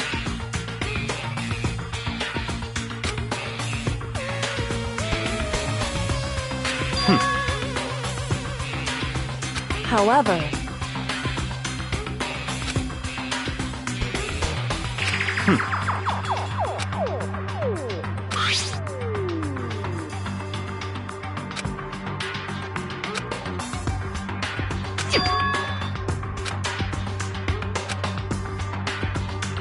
now, if...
Just a second. Okay.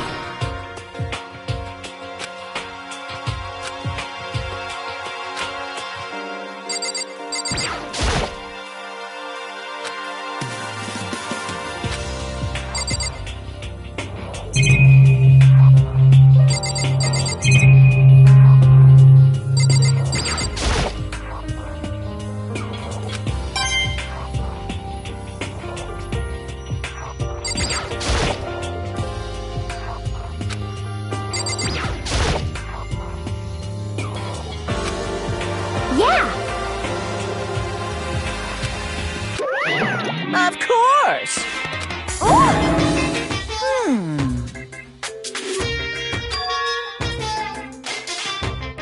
Uh-huh.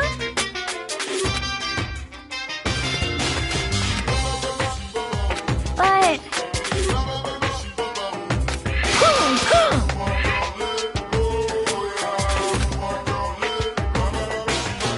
Yoo-hoo! Just a second.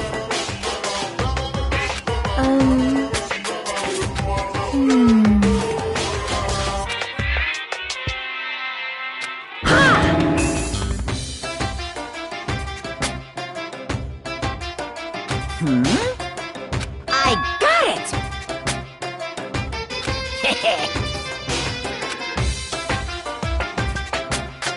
Honestly. Is that okay? So, Of course!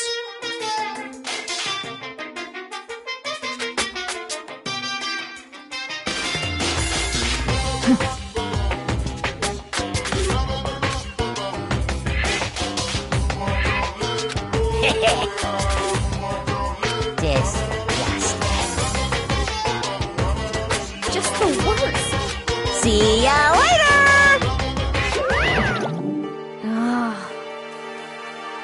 You got it!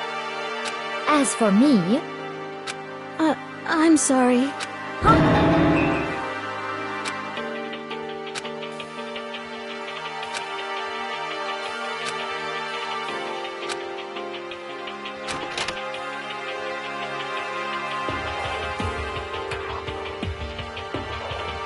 Listen to me!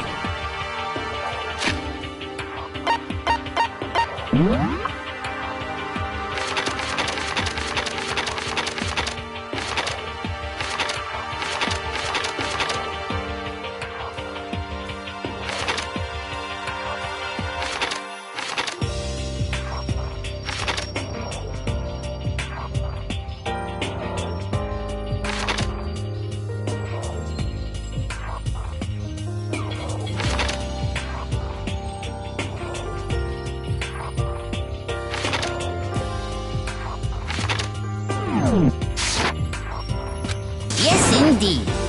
Okay. Well, I see! Quiet down and listen! You hear me? Ha ha ha ha! Are you okay with this? Yo. What? What? Hey, come on. What? Stop fucking around.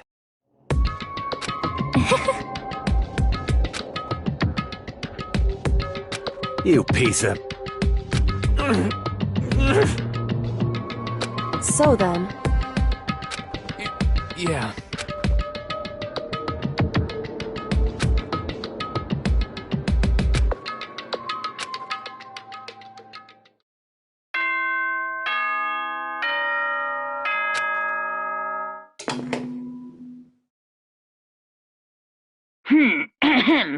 This is a school announcement. It is now 10 p.m. As such, it is officially nighttime. Soon the doors to the dining hall will be locked, and entry at that point is strictly prohibited. Okay then. Sweet dreams, everyone. Good night. Sleep tight.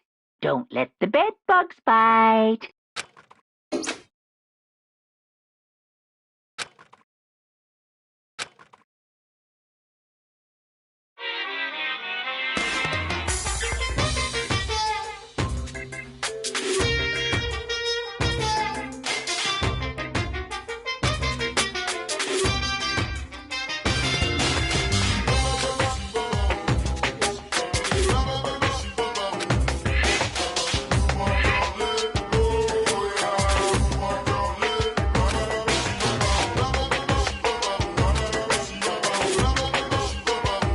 You see what I mean, right, Mr. Monokuma?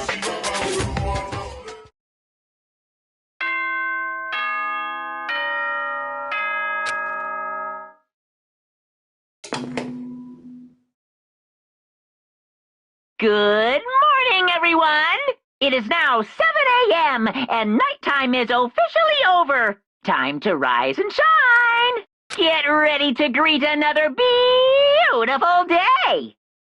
Oh, that's right. I wanted to let you know that your e-handbooks have been updated. New regulations have been added, so please take a look and enjoy your school life more than ever before.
Makoto!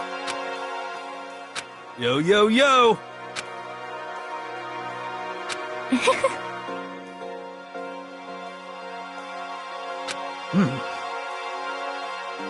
Let's see. Hey, come on! Well, let's see. This is fine. Oh,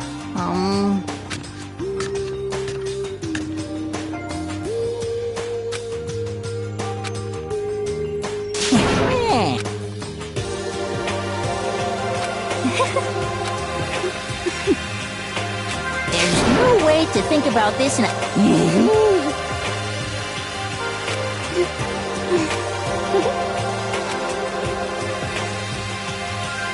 Oh!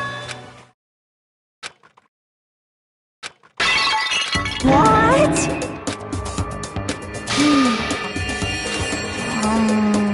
Yes, indeed.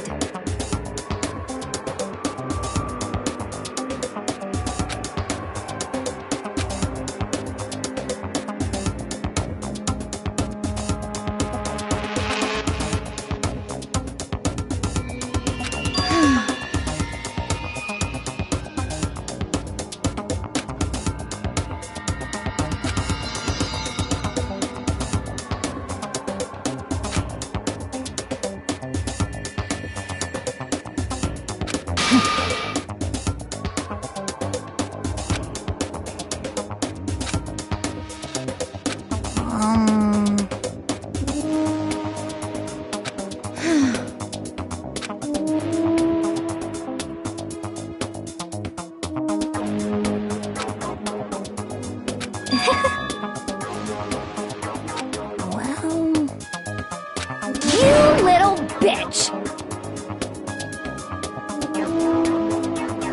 Say what?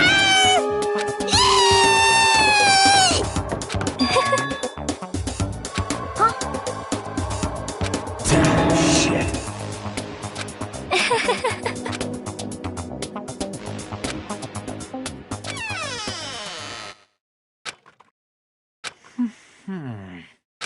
Huh?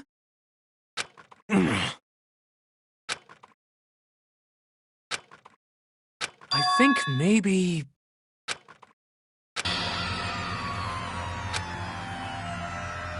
Listen to me! What's your Well then.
Hey, I'm fishing. What does it look like I'm doing? I'm trying to read, so if you could be quiet. Oh, sorry. Wait, no! What are you doing here? Everyone's super worried. We've all been looking for you. Who asked you to do that? Because we're all supposed to meet up in the morning and eat together. We made a promise. A promise? Can't I get a second's peace and quiet around here?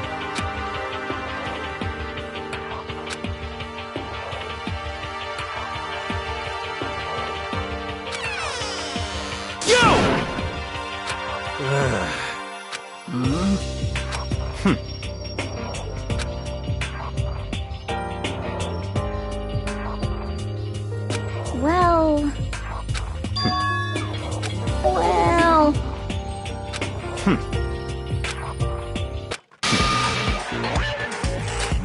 Naturally.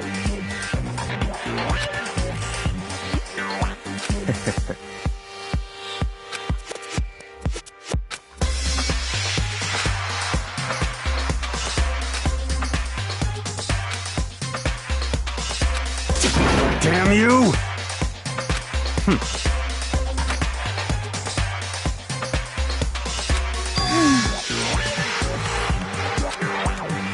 Are you okay with this?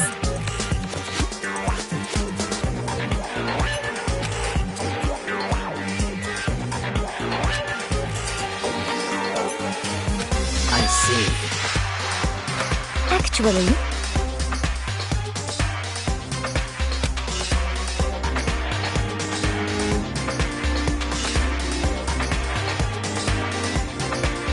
is that okay?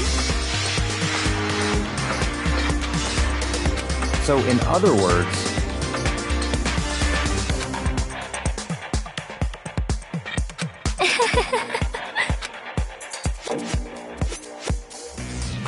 what?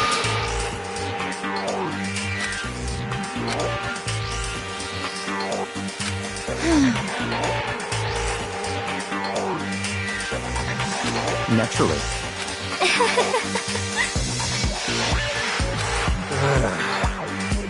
Just a second! Not possible. You son of a bitch! What? Piece of shit! Don't make me repeat myself.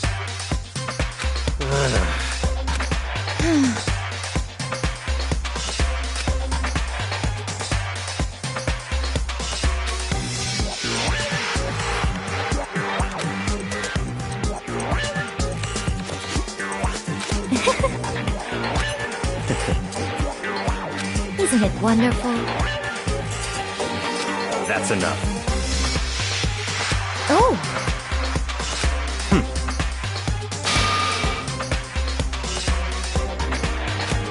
No. What? It's because... it's horrific! Huh? But... What? Come on. I'm... Stop fucking around!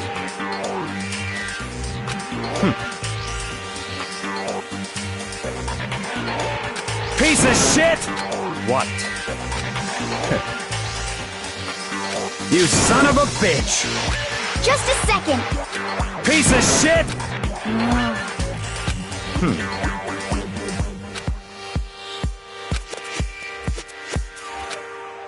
Not possible.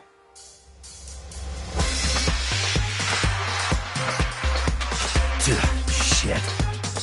Goodbye.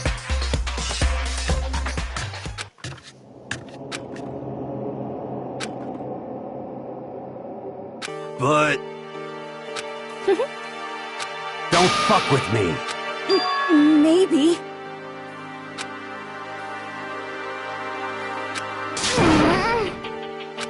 Anyway...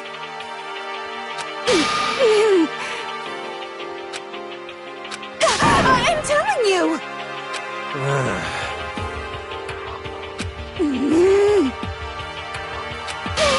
What the heck?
Whew.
Correct. However...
Hey.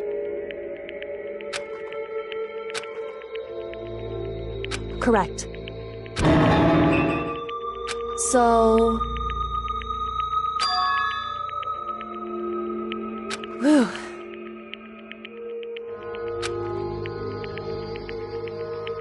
Wrong.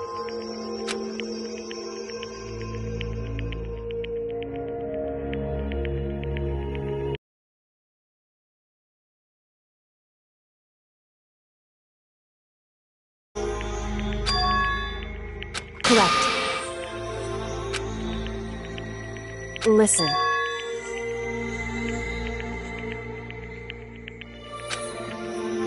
So... Correct.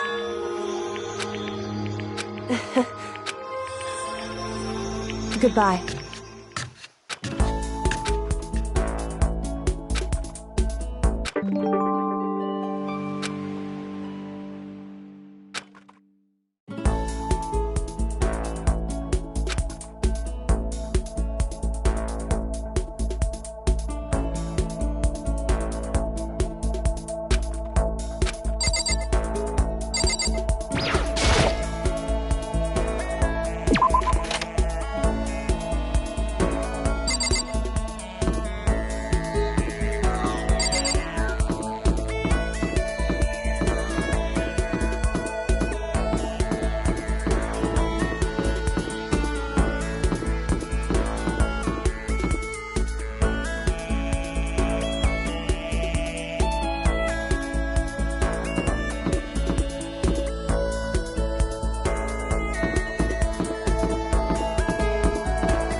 Quiet down and listen!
You hear me?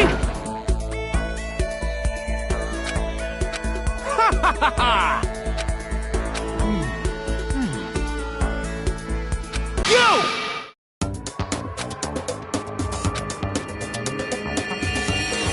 You understand?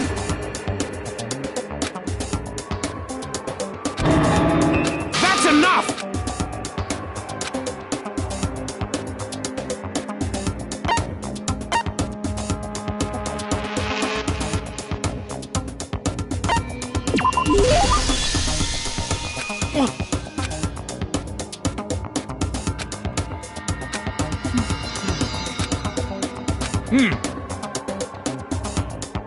You hear me?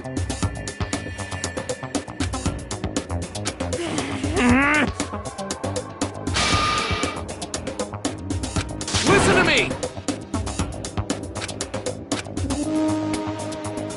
You understand?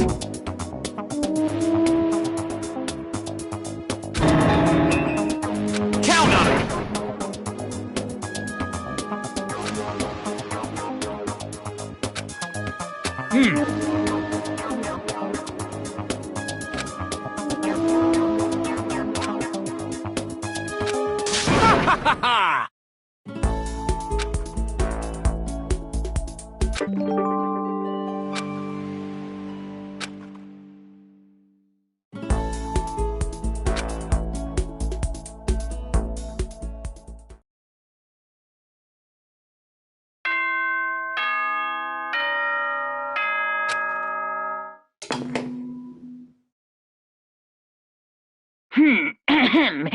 As such, soon the doors to the Okay then.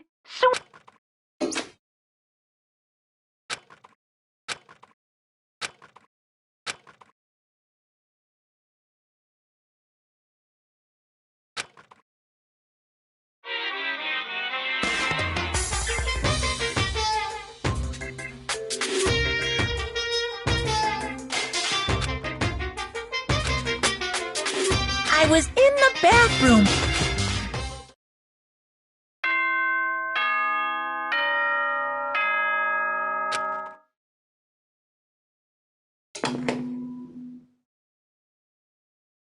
Good morning, everyone. Everyone get ready to...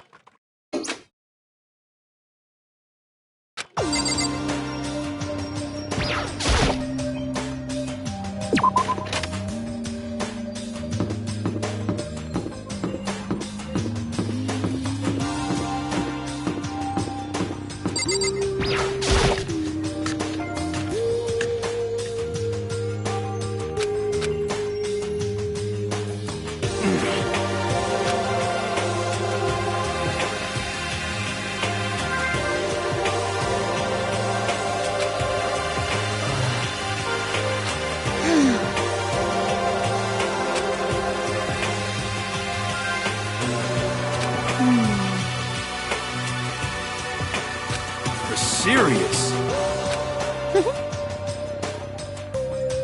You hear me? Shit.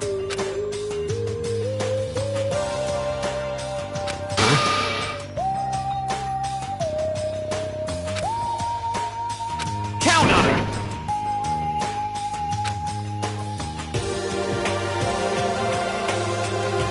What? It can't be. You! Damn it. Oh.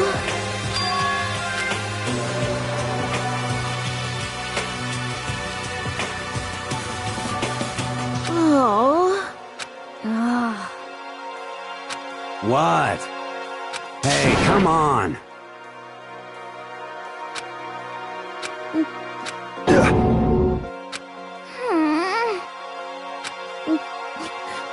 Hey, come on.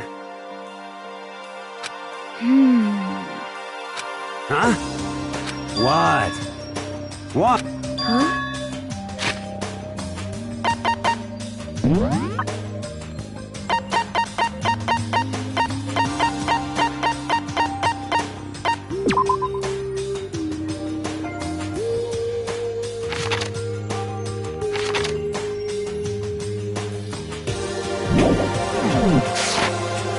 Yeah, that's right.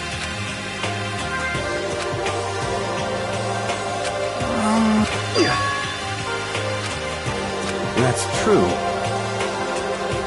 Yo. Thank you. But...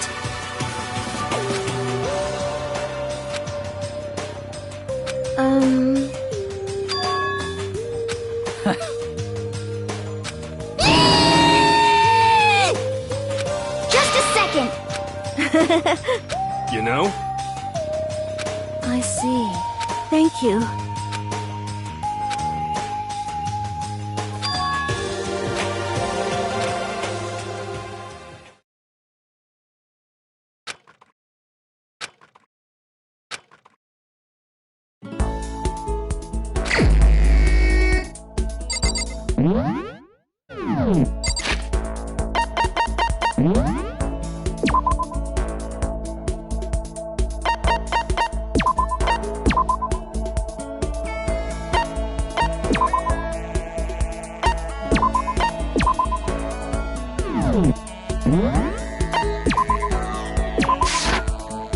Danganronpa.